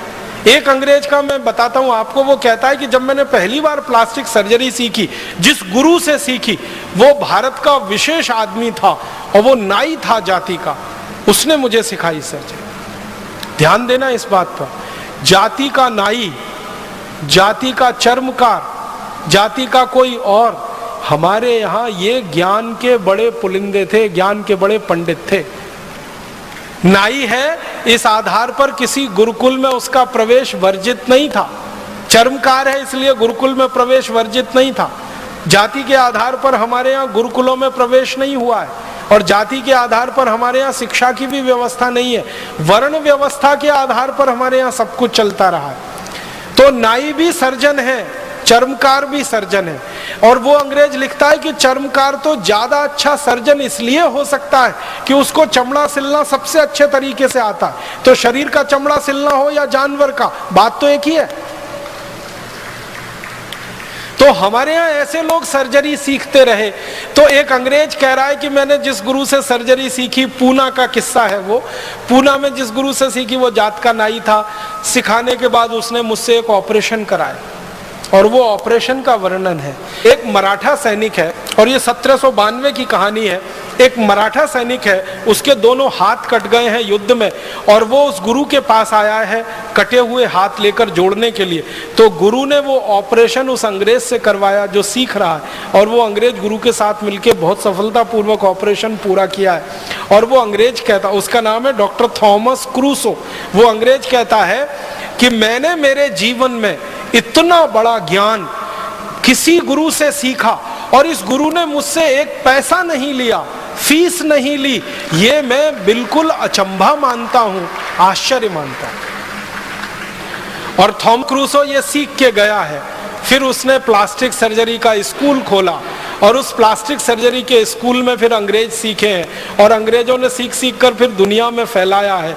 दुर्भाग्य इस बात का है कि सारी दुनिया में प्लास्टिक सर्जरी के उस स्कूल का तो वर्णन है, लेकिन इन वैद्यों का वर्णन अभी तक नहीं आया विश्व ग्रंथों में, जिन्होंने अंग्रेजों को प्लास्टिक सर्जरी सिखाई थी। और ये क्यों हम रह गए वंचित? हुआ ये कि 17वीं शताब्दी से 19वीं शताब्दी के बीच में, जब सारी दुनिया में ये रिकॉर्डिंग चल रही थी कि किस देश से क्या आया, किस देश ने दुनिया को क्या दिया, इसके लिए सारा भंडारण हो रहा था, ग्रंथालय बन रहे थे। उस समय चूंकि हम अंग्रेजों के गुलाम थे, इसलिए हम प्रयास नहीं कर पाए और वहां तक पहुंच नहीं पाए। तो अब हमें ये करना पड़ेगा, आज नहीं तो कल सारी दुनिया में जाकर अपने द्वारा दी गई खोजों को स्थापित कराना पड़ेगा, उनका रजिस्ट्रेशन कराना पड़ेगा। जरूरत पड़नी है तो उस पर पेटेंट लेना पड़ेगा, और जरूरत पड़ेगी तो वर्ल्ड पेटेंट लेना पड़ेगा, विश्व पेटेंट लेना पड़ेगा। और पूरी दुनिया में इस ज्ञान को स्थापित कराने के लिए मुझे लगता है कि भारत स्वाभिमान से अच्छा दूसरा कोई अभियान नहीं होगा। हम इस काम को सारी दुनिया में कराएंगे। एक और रोचक जानकारी देता हूं चिकित्सा से संबंधित। 1710 के साल में एक अंग्रेज भारत आया, उसका नाम था डॉक्टर ओलिवर। ये भारत में आके कलकत्ता में आया, कलकत्ता में इसने घूमा, बंगाल घूमा, और घूमते हुए इसने एक डायरी लिखी है। उस डायरी के पन्ने का एक पैराग्राफ सुनाऊंगा आपको। वो ये कहता है कि मैंने भारत में आकर पहली बार देखा कि चेचक जैसी महामारी को कितने आसानी से भारतवासी ठीक कर लेते हैं। आपको मालूम है 17वीं शताब्दी में सारी दुनिया में एक महामारी फैली थी जिसको चेचक कहते हैं। इसमें एक बड़ी चेचक होती थी, एक छोटी चेचक होती थी। अफ्रीका में लाखों लोग मर गए थे इसके कारण। लैटिन अमेरिका में लाखों लोग मरे थे इस बीमारी से। अफ्रीका, लैटिन अमेरिका और एशिया के हिस्से में लाखों, शायद करोड़ों भी हो सकते हैं, मरे थे 17वीं शताब्दी के आसपास। ये बीमारी फैली थी, महामारी थी, बीमारी नहीं थी। उस दौरान ये अंग्रेज आया भारत में जिसका नाम था डॉक्टर ओलिवर। वो आया कलकत्ता में, तो वो देखता क्या है कि भारतवासी चेचक की बीमारी को लड़ने के लिए टीका लगाते हैं। और वो कहता है कि मैंने दुनिया में पहली बार देखा। और डॉक्टर ओलिवर का नाम बहुत बड़ा नाम है इंग्लैंड में। इंग्लैंड के लोग उसको बहुत इज्जत से याद करते हैं, डॉक्टर ओलिवर को। तो वो कहता है मैंने पहली बार आके देखा भारत जैसे देश में चेचक का टीका लग रहा है। और चेचक का टीका लगाने का उसने अपनी डायरी में वर्णन किया है। तो वो लिखता है कि मैं आया कलकत्ते में 1710 के साल में, और मैंने देखा कि भारत में उस समय चेचक की बीमारी सबसे कम है। दुनिया के देशों में सबसे ज्यादा है और यहाँ सबसे कम है। तो इसने कहा कि मैंने खोजना शुरू किया कि ये बीमारी भारत में सबसे कम क्यों है। तो पता चला हर भारतवासी ने चेचक का टीका लगवा रखा है। तो उसका वो वर्णन करता है कि चेचक का टीका एक सुई जैसी वस्तु से लगाया जाता था, और वो 3 दिन में किसी भी व्यक्ति को चेचक के प्रति ताकतवर बनाता था, प्रतिकारक शक्ति उसकी दे देता था। और उसके बारे में वो लिखता है कि 3 दिन टीका लगाकर उस व्यक्ति को थोड़ा बुखार आता था। उसके बुखार को ठीक करने के लिए पानी की पट्टियां रखी जाती थी पेट में। 3 दिन में वो व्यक्ति ठीक हो जाता था। एक बार टीका जिसने ले लिया, जिंदगी भर के लिए वो चेचक से मुक्त हो जाता था। वो कहता है कि इतना अद्भुत टीका मैंने दुनिया में पहली बार देखा भारत में। और ये कहानी है 1710 की। अब आपको एक हैरानी होगी जानकर, अंग्रेजों ने चेचक का टीका लगाना भारत से सीखा। ये डॉक्टर ओलिवर सीख के गया कलकत्ता से, लंदन गया। लंदन में इसने डॉक्टरों की सभा बुलाई और उनको कहा कि आपको मालूम है हम चेचक से मर रहे हैं और भारतवासी चेचक से लड़ रहे हैं, उनके पास टीका है इसका।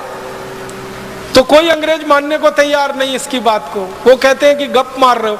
तो वो कहता मेरे खर्चे से सबको लेके चलता हूं। तो दोबारा फिर आया, अपने साथ कई अंग्रेज डॉक्टरों को लेके आया और कलकत्ता के कई इलाकों में घुमाया उनको और दिखाया कि देखो कैसे घर घर में जाके टीका लगाते हैं चेचक का। और बस एक छोटी सी सुई, उसको मामूली सा चुभाते हैं, बस उतने में ही इम्यूनिटी होती है 3 दिन के अंदर। फिर उन्होंने पूछना शुरू किया कि इसमें है क्या। तो वो कहते हैं, जो भारत में चेचक का टीका लगाने वाले वैद्य हैं ना, वो बताते हैं कि इसमें कुछ नहीं है। जिनको चेचक हो जाती है उनके शरीर का जो पस होता है वो हम निकाल लेते हैं और सुई की नोक के बराबर किसी के शरीर में प्रवेश करा देते हैं और फिर शरीर उसकी इम्यूनिटी धारण कर लेता है। ये सिद्धांत हमारा है जो दुनिया को हमने दिया। आजकल आधुनिक विज्ञान सिखाता है ना ये टीके के बारे में। पल्स पोलियो अभियान एक चल रहा है, फिर स्मॉल पॉक्स के खिलाफ, फिर ये बड़ी माता के खिलाफ, फिर इसके खिलाफ, फिर बहुत सारा टाइफाइड के खिलाफ जो चलता रहता है और जगह जगह टीके लगाते रहते हैं। ये टीके लगना सारी दुनिया को भारत ने सिखाया है। और टीके के पीछे का जो दर्शन है कि आप जिस बीमारी से लड़ना चाहते हैं उसी बीमारी के जीवाणु को आप शरीर में प्रवेश कराइए ताकि शरीर में प्रतिरक्षा तंत्र उसका मजबूत हो जाए। यह सिद्धांत पूरी दुनिया को हमने दिया। बस दुर्भाग्य हमारा यह है कि इस सिद्धांत का जब दुनिया के वैज्ञानिकों के स्तर पर पंजीकरण हो रहा था, रजिस्ट्रेशन हो रहा था, तब हम वहां हाजिर नहीं थे और इसलिए हमारे नाम से ये दर्ज होने से वंचित रह गया। ये डॉक्टर ओलिवर के नाम से वहां दर्ज है। दुनिया भर के जो रिकॉर्ड्स है ना उनमें डॉक्टर ओलिवर के नाम से ये वर्णित है। और डॉक्टर ओलिवर अपनी डायरी में लिख रहा है कि मैंने कलकत्ता में आके सीखा है इसको। तो डॉक्टर ओलिवर के पहले ये चेचक के बारे में अगर लिखना होगा तो उन वैद्यों के बारे में। और डॉक्टर ओलिवर अपनी डायरी में लिखता है कि ये जो वैद्य हैं इनको मैंने पूछा कि आपको किसने सिखाया, तो वो कहते हैं हमारे गुरु ने सिखाया। उनको किसने सिखाया, उनके गुरु ने सिखाया। तो कहता है कम से कम भारत में पिछले 1500 साल से ये टीका लग रहा है। और ये बात है 1710 के आसपास। वो कहता है 1500 साल से कम का इतिहास नहीं निकलेगा भारत में चेचक के टीके का। और अंत में वो कहता है कि भारत के ये जो वैद्य हैं ये इनको प्रणाम करना चाहिए, इनका वंदन करना चाहिए, इनका अभिनंदन करना चाहिए कि निशुल्क रूप से ये सेवा देने के लिए एक एक घर में जा रहे हैं और लोगों को चेचक जैसी महामारी से बचा रहे हैं। हम अंग्रेजों को इन्होंने बिना किसी शुल्क के ये ज्ञान सिखाया है। हम इनके जितने ज्यादा आभारी हो सके उतना अच्छा होगा, ये डायरी के अंत में लिखता है। लेकिन दूसरे अंग्रेज उसकी डायरी का ये अंतिम हिस्सा गायब करके उसको अपने नाम से प्रकाशित करवाते हैं और सारी दुनिया आज ये मान के बैठी है कि चेचक के टीके का आविष्कारक डॉक्टर ओलिवर था, वो भारत था। ओलिवर ने आके यहाँ सीखा था। और एक दो रोचक बातें मैं आपको बताना चाहता हूँ हमारे भारत के बारे में, जो दुनिया की हमने दिया है, क्या क्या हमने दिया है दुनिया को। थोड़ा तकनीकी पे आता हूं। लोहा बनाने की जो टेक्निक है वो पूरी दुनिया को भारत ने सिखाई है। और लोहे से भी एक अच्छा शब्द अगर मैं बोल सकूं तो स्टील बनाने की जो तकनीक है वो सारी दुनिया को हमने सिखाई है। ये कहते हुए मुझे बहुत गर्व है, आपको भी थोड़ी देर में ये गर्व की अनुभूति होगी। सारी दुनिया को स्टील बनाना सबसे पहले भारत ने सिखाया। दुनिया में सबसे पहले स्टील भारत में बना। और स्टील आप जानते हैं बहुत कॉम्प्लिकेटेड टेक्नोलॉजी है।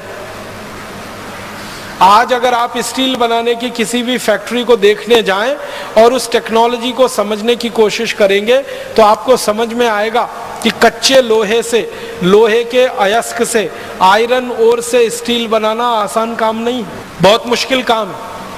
और वो टेक्नोलॉजी इस देश में बहुत साल पहले विकसित हुई है। एक अंग्रेज आया हमारे देश में जिसने सर्वेक्षण किया 1795 में।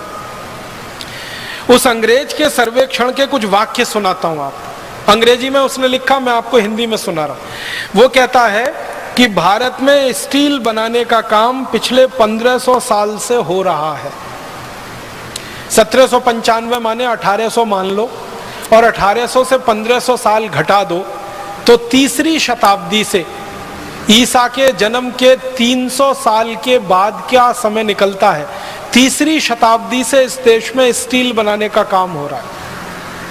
वो कहता है कि मैंने जो सर्वेक्षण भारत में किया है, भारत का पश्चिमी इलाका, पश्चिमी भारत आप जानते हैं, ये महाराष्ट्र, ये गुजरात और थोड़ा मध्य प्रदेश का इलाका, और वो कहता है भारत का पूर्वी इलाका, बंगाल है, आसाम है, उड़ीसा है, झारखंड उसमें आता है, और थोड़ा सा दक्षिणी इलाका। 3 इलाके की बात कर रहा है।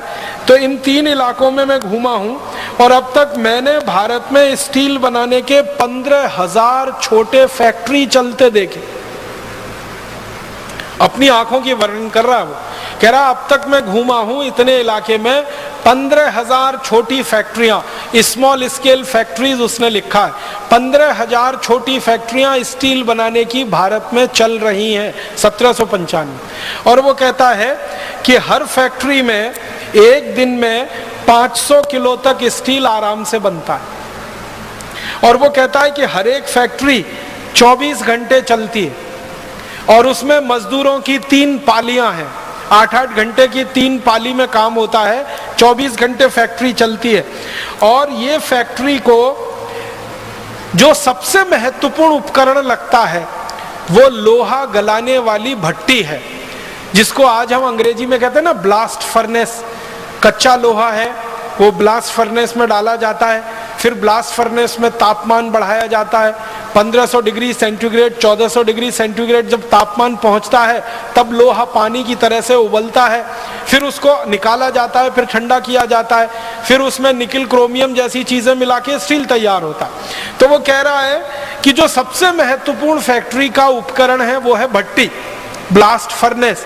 और वो कहता है कि मैंने हिसाब निकाला है कि भारत में स्टील बनाने वाली किसी भी फैक्ट्री की जो ब्लास्ट फर्नेस है उसको बनाने का खर्चा सिर्फ 15 रुपए आता है।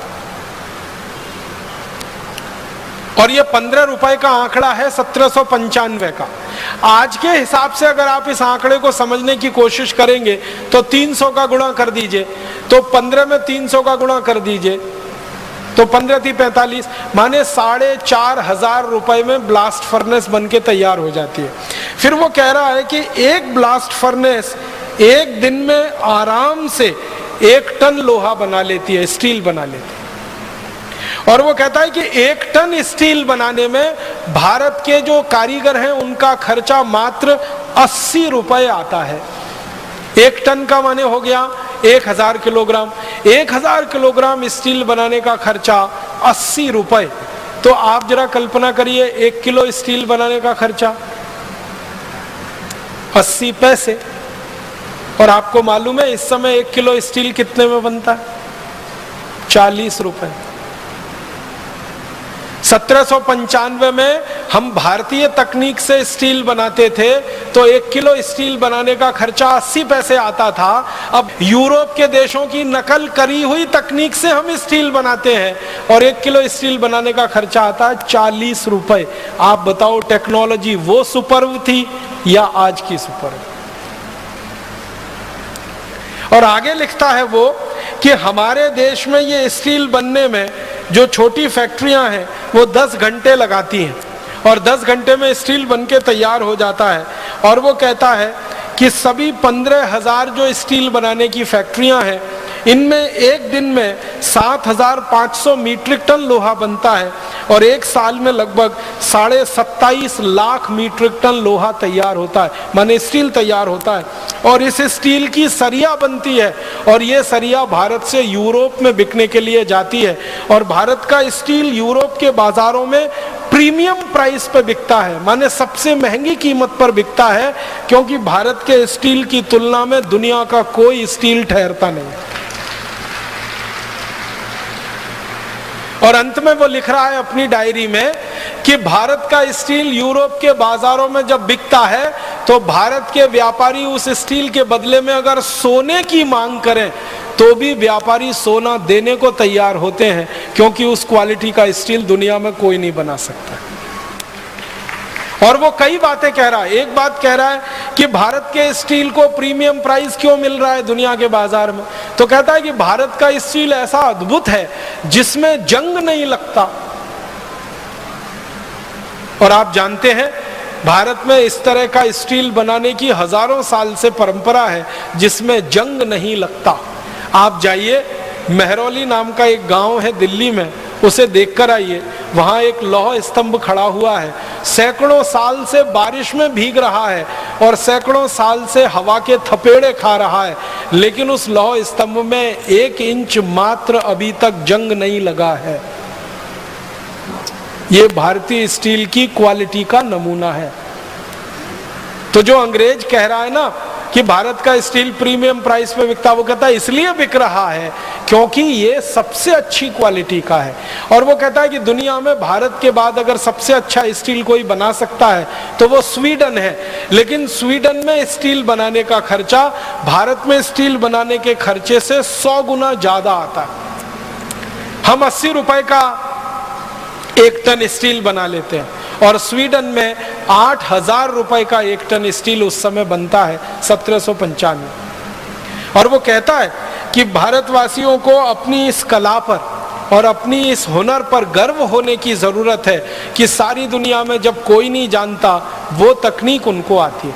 और अंत में वो कहता है कि भारत की जो स्टील बनाने की ब्लास्ट फर्नेस है, जो भट्टी है, वो इतनी हल्की है कि उसको बैलगाड़ी में रख के कभी भी एक स्थान से दूसरे स्थान पर ले जा सकते हैं, दूसरे से तीसरे स्थान पर ले जा सकते हैं। वो कहता है ये पोर्टेबल है, मूवेबल है, जबकि यूरोप के देशों की जो भट्टियां हैं वो स्थायी हैं, उनको उखाड़ कर कहीं नहीं ले जा सकते। अगर उखाड़ना पड़ता है तो भट्टी टूट जाती है, लेकिन भारतवासी इतने हुनरमंद हैं, इतने कौशल वाले हैं कि भट्टी बनाते हैं, उसको बैलगाड़ी में रख के एक गांव से दूसरे गांव ले जाते हैं।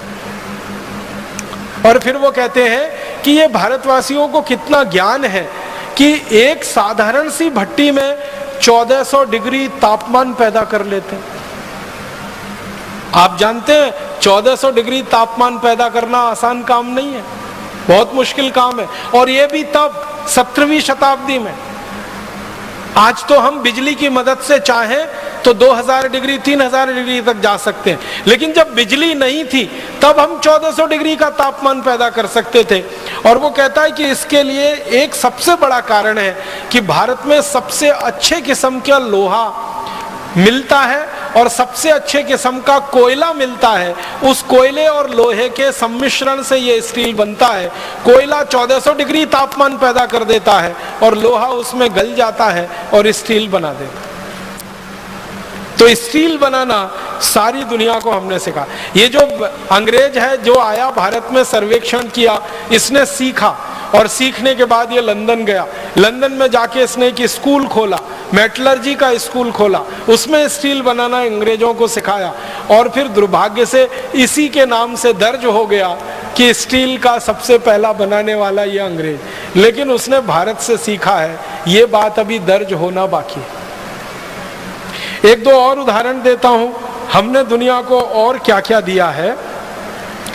सारी दुनिया में इस समय किसी को मैं पूछूं कि सबसे पहला हवाई जहाज किसने बनाया, तो हम ले दे के एक नाम लेते हैं, राइट ब्रदर्स ने बनाया। और उनके नाम से दर्ज है ये आविष्कार। 17 दिसंबर सन 1903 को अमेरिका के कैरोलिना के समुद्र तट पर राइट ब्रदर्स ने पहला हवाई जहाज बनाकर उड़ाया, जो 120 फीट उड़ा और गिर गया। और उसके बाद फिर आगे हवाई जहाज की कहानी शुरू होती है। तो हम बचपन से ये पढ़ते आए हैं कि 17 दिसंबर 1903 में पहली बार हवाई जहाज बना और उड़ा, 120 फीट तक गया। अमेरिका के साउथ कैरोलिना के समुद्र तट पर राइट ब्रदर्स ने उसको उड़ाया। लेकिन अभी दस्तावेज मिले हैं और वो ये बताते हैं कि 1903 से कई साल पहले सन 1895 में हमारे देश के एक बहुत बड़े विमान वैज्ञानिक ने हवाई जहाज बनाया और मुंबई की चौपाटी के समुद्र तट पर उड़ाया और वो 1500 फीट ऊपर उड़ा और उसके बाद नीचे गिरा। जिस भारतीय वैज्ञानिक ने यह करामात की उनका नाम था शिवकर बापूजी तलपदे। मराठी व्यक्ति थे। अगर आप मुंबई से परिचित हो तो मुंबई में एक छोटा सा इलाका है, उसको चीरा बाजार कहते हैं, वहां उनका जन्म हुआ और पढ़ाई लिखाई की। एक गुरु के सानिध्य में रह के संस्कृत शास्त्रों का अध्ययन किया। अध्ययन करते समय उनकी रुचि पैदा हो गई और हमारे देश में विमान शास्त्र के जो सबसे बड़े वैज्ञानिक माने जाते हैं वो महर्षि भरद्वाज है। महर्षि भरद्वाज ने विमान शास्त्र की सबसे पहली पुस्तक लिखी है। उस पुस्तक के आधार पर फिर सैकड़ों पुस्तकें लिखी गई विमान शास्त्र की।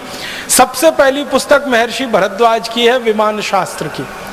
और भारत में वो जो पुस्तक उपलब्ध है, सबसे पुरानी पुस्तक वो 1500 साल पुरानी है। महर्षि भरद्वाज तो उसके भी बहुत साल पहले हुए।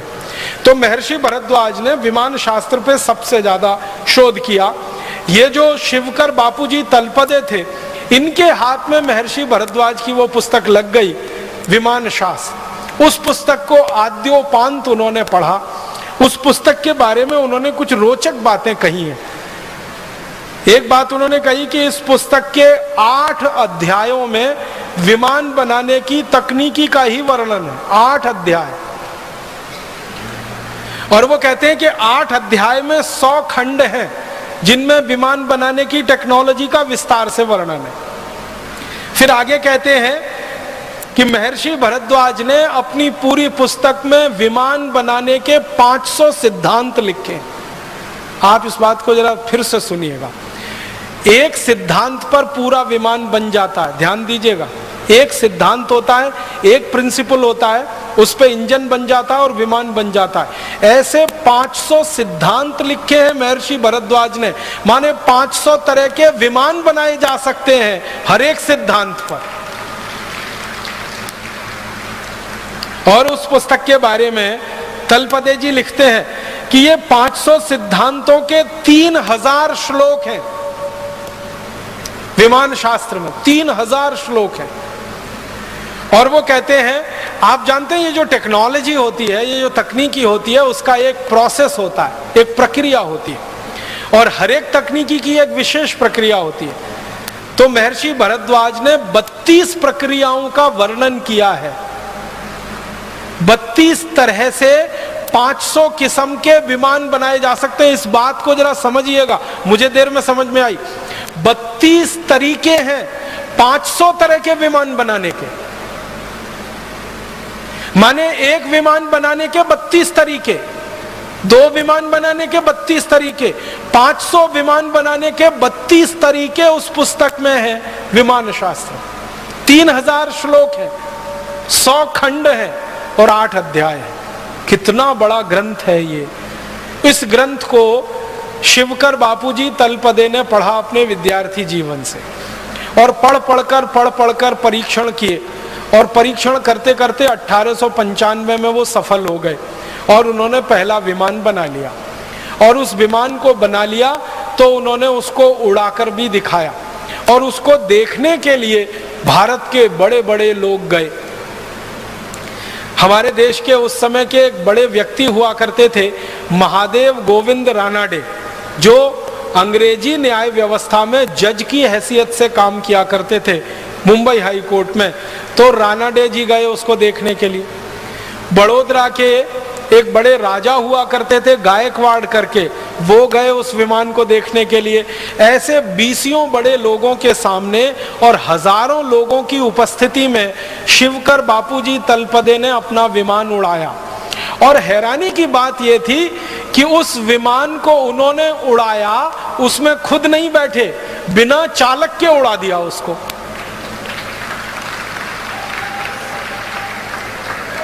माने आप समझिए कि उस विमान को उड़ाया होगा तो कंट्रोल सिस्टम तलपदे जी के हाथ में है और विमान हवा में उड़ रहा है। और ये बात 1895 में हो रही है, आज की दुनिया की बात नहीं हो रही। और उस विमान को उड़ाते उड़ाते 1500 फीट तक वो लेके गए। फिर उसके बाद उन्होंने उसको उतारा और बहुत सकुशल उतारकर उसको जमीन पे खड़ा कर दिया। माने वो विमान टूटा नहीं, उसमें आग लगी नहीं, उसके साथ कोई दुर्घटना हुई नहीं, उड़ा 1500 फीट तक गया, फिर नीचे कुशलता से उतरा और सारी भीड़ ने तलपदे जी को कंधों पर उठा लिया।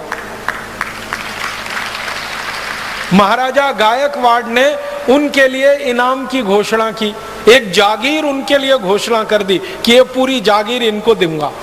और गोविंद रानाडे जी जो थे वहां पर, उन्होंने घोषणाएं की, बड़े बड़े लोगों ने घोषणाएं की।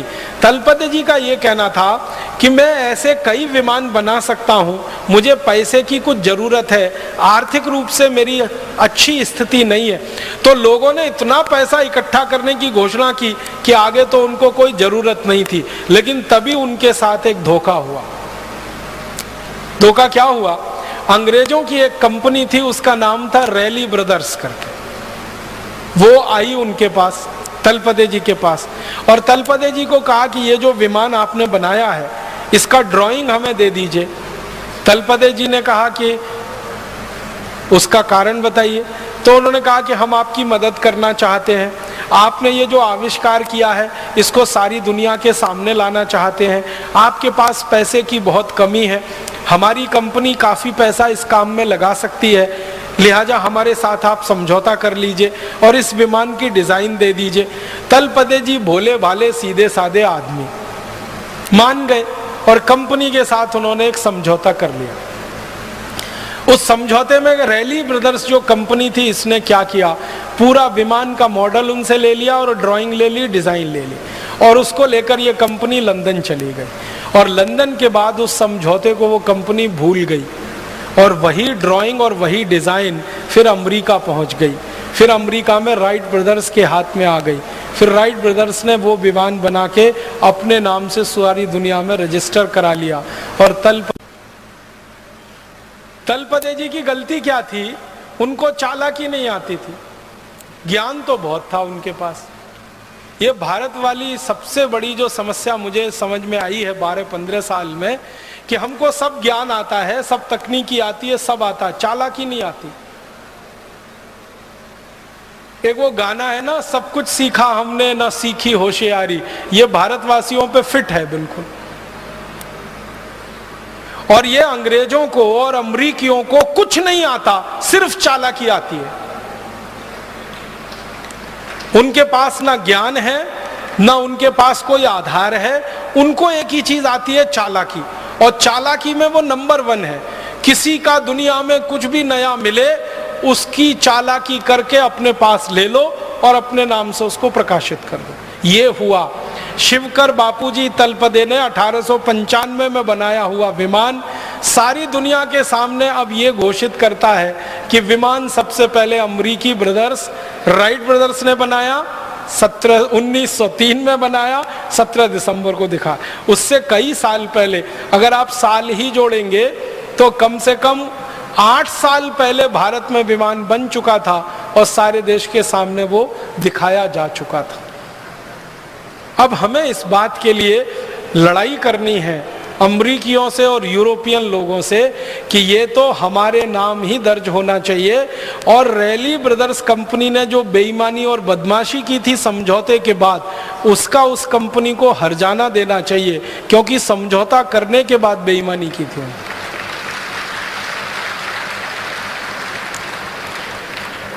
हम भारतवासी कुछ इसी तरह की चीजों में पीछे रह गए, वरना हम दुनिया में आज अगर थोड़ी चालाकी हमने सीखी होती, थोड़ी होशियारी हमको आ रही होती, तो ये विमान बनाने का श्रेय तलपदे जी के नाम ही रहता। ये रैली ब्रदर्स की चोरी और फिर राइट ब्रदर्स तक उसका पहुंचना ये नहीं हो पाता। और बाद में तलपदे जी मृत्यु हो गई और उनकी मृत्यु के बाद सारी कहानी खत्म हो गई। उनकी तो मृत्यु के बारे में भी शंका है, उनकी हत्या की गई और दर्ज कर दिया गया कि उनकी मृत्यु हो गई। और ऐसे व्यक्ति की हत्या करना बहुत स्वाभाविक है, जिसके नाम दुनिया में इतना बड़ा आविष्कार होने की संभावना हो। बहुत स्वाभाविक है। तो अगर हम फिर से वो पुराने दस्तावेज ढूंढें, खोलें और फाइल को फिर से देखें तो पता चल जाएगा, और दूध का दूध पानी का पानी, सारा सच दुनिया के सामने आ जाए। हम चाहते हैं कि भारत स्वाभिमान इस काम को अपने हाथ में ले और तलपदे जी की हत्या की जांच हो फिर से, और उनके द्वारा किए गए आविष्कार को सारी दुनिया में मान्यता मिले कि राइट ब्रदर से 8 साल पहले किसी भारतवासी ने विमान बनाया और सारी दुनिया में उड़ाया उसको। और एक दो छोटी बातें बताता हूं हमने जो दुनिया को दी हैं। मैं थोड़ा खगोल शास्त्र के विषय में आपसे बात करना चाहता हूं। हम खगोल शास्त्र के बारे में कोई भी ज्ञान, जैसे सौर मंडल है, सूरज है, पृथ्वी है, सूर्य के बहुत सारे ग्रह हैं, ग्रहों के बहुत सारे उपग्रह हैं, इन सब के बारे में जो भी ज्ञान पाते हैं या हमने जो पढ़ा है बचपन से, तो 2 ही नाम हम जानते हैं, एक तो कोपरनिकस और दूसरा गैलीलियो। पृथ्वी है, सूर्य है, पृथ्वी और सूर्य के बीच में कोई दूरी है, पृथ्वी और सूर्य के बीच में कोई आकर्षण है, पृथ्वी और सूर्य के अलावा दूसरे ग्रहों के आपस के कोई आकर्षण है, ये सारा ज्ञान हम 2 ही लोगों के नाम से पढ़ते हैं। आपको याद होगा, एक तो कोपरनिकस, दूसरा गैलीलियो। कोपरनिकस के ज्ञान के आधार पर हम पढ़ते हैं पृथ्वी सूर्य के चारों तरफ चक्कर लगाती है, पृथ्वी अपनी धुरी पर भी घूमती है, सूर्य के चारों तरफ भी घूमती है। अपनी धुरी पर घूमने से ये होता है, सूर्य के चारों तरफ घूमने से ये होता है। ये सब बचपन से हम पढ़ते आए कोपरनिकस के नाम से या तो गैलीलियो के नाम से। अभी पता चल रहा है वो ये कि कोपरनिकस और गैलीलियो तो पैदा भी नहीं हुए थे, उसके हजारों साल पहले ये ज्ञान और ये सूत्र और ये सिद्धांत भारत के सामने प्रस्तुत किए थे एक महान व्यक्ति, उनका नाम था महर्षि आर्यभट्ट। उन्होंने सबसे पहले दुनिया को बताया कि ये सौर मंडल में सूरज स्थित है और स्थिर है, पृथ्वी जो है स्थिर नहीं है, वो घूम रही है सूरज के चारों तरफ और वो अपने अक्ष पर भी घूम रही है। ये सबसे पहले महर्षि आर्यभट्ट ने सारी दुनिया को बताया।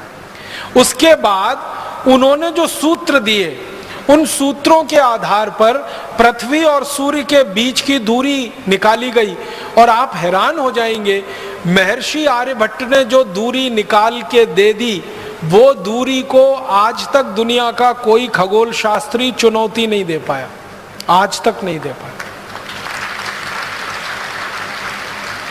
जितनी दूरी उन्होंने बता दी, उतनी ही दूरी आज के वैज्ञानिक बताते हैं पृथ्वी और सूर्य के बीच की। और तीसरी महत्व की बात महर्षि आर्यभट्ट ने जो सारी दुनिया को बताई वो ये कि सूर्य जो है ये निरापद नहीं है, इसमें बहुत सारे काले धब्बे हैं, और ये काले धब्बे की जो थ्योरी है इसको स्टीफन हॉकिंग्स नाम के एक आधुनिक वैज्ञानिक ने अपने नाम से लिखवा लिया है और वर्ड पेटेंट ले लिया है, ब्लैक होल थ्योरी। आप में से कुछ लोग अगर थोड़ा फिजिक्स पढ़े होंगे तो आपने पढ़ा होगा ब्लैक होल थ्योरी। ये ब्लैक होल थ्योरी को सारी दुनिया मानती है, स्टीफन हॉकिंग्स की खोज है ब्लैक होल्स थ्योरी। लेकिन महर्षि आर्यभट्ट ने स्टीफन हॉकिंग्स के जन्म से हजारों साल पहले बता दिया कि सूरज निरापद नहीं है, इसमें ब्लैक होल्स हैं, काले विवर हैं, और वही उसके जीवन का कारण है। इसके बाद और एक महत्व की बात जो सारी दुनिया में महर्षि आर्यभट्ट ने बताई, जिसको दूसरे लोग अपने नाम से प्रकाशित करते रहे हैं, वो ये कि हमारा जो सूर्य है और सूर्य के साथ दूसरे ग्रहों की जो स्थिति है, तो सारे ग्रह सूर्य के प्रकाश से प्रकाशित हैं। दूसरे ग्रहों के पास अपना कोई प्रकाश नहीं है, सूर्य के प्रकाश से ही वो सब प्रकाशित हैं। वो चाहे शनि हो, चाहे बुध हो, चाहे शुक्र हो, चाहे चंद्रमा हो, चाहे मंगल हो, ये सब सूर्य के प्रकाश से प्रकाशित है। सारी दुनिया को सबसे पहले महर्षि आर्यभट्ट ने बताया। और इससे भी गहरी बात मैं आपसे कहता हूं, महर्षि आर्यभट्ट ने पता नहीं कैसे हजारों साल पहले कोई दूरबीन बनाई होगी, तभी ये बता सकते, नहीं तो सवाल ही नहीं। महर्षि आर्यभट्ट ने बताया कि शनि के 5 उपग्रह हैं, पूरी दुनिया को पता चला। उसके बाद थोड़े दिन में उन्होंने अपनी कही हुई बात को संशोधित किया और कहा कि नहीं, शनि के 7 उपग्रह हैं, 5 नहीं है 7 है, और गिनकर बताए उन्होंने। और आपको मैं बताना चाहता हूं ये गर्व की बात कि महर्षि आर्यभट्ट ने हजारों साल पहले जो कह दिया कि शनि के 7 उपग्रह हैं, आज के वैज्ञानिक 8वां उपग्रह नहीं खोज पाए अभी तक शनि का, वो 7 पे ही अटके हुए, और शायद खोज भी नहीं पाएंगे क्योंकि 8वां उपग्रह है ही नहीं।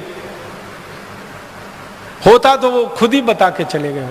अब मैं आपके ध्यान को आकर्षित करना चाहता हूं कि शनि के 7 उपग्रह को खोज लेना कैसे संभव है।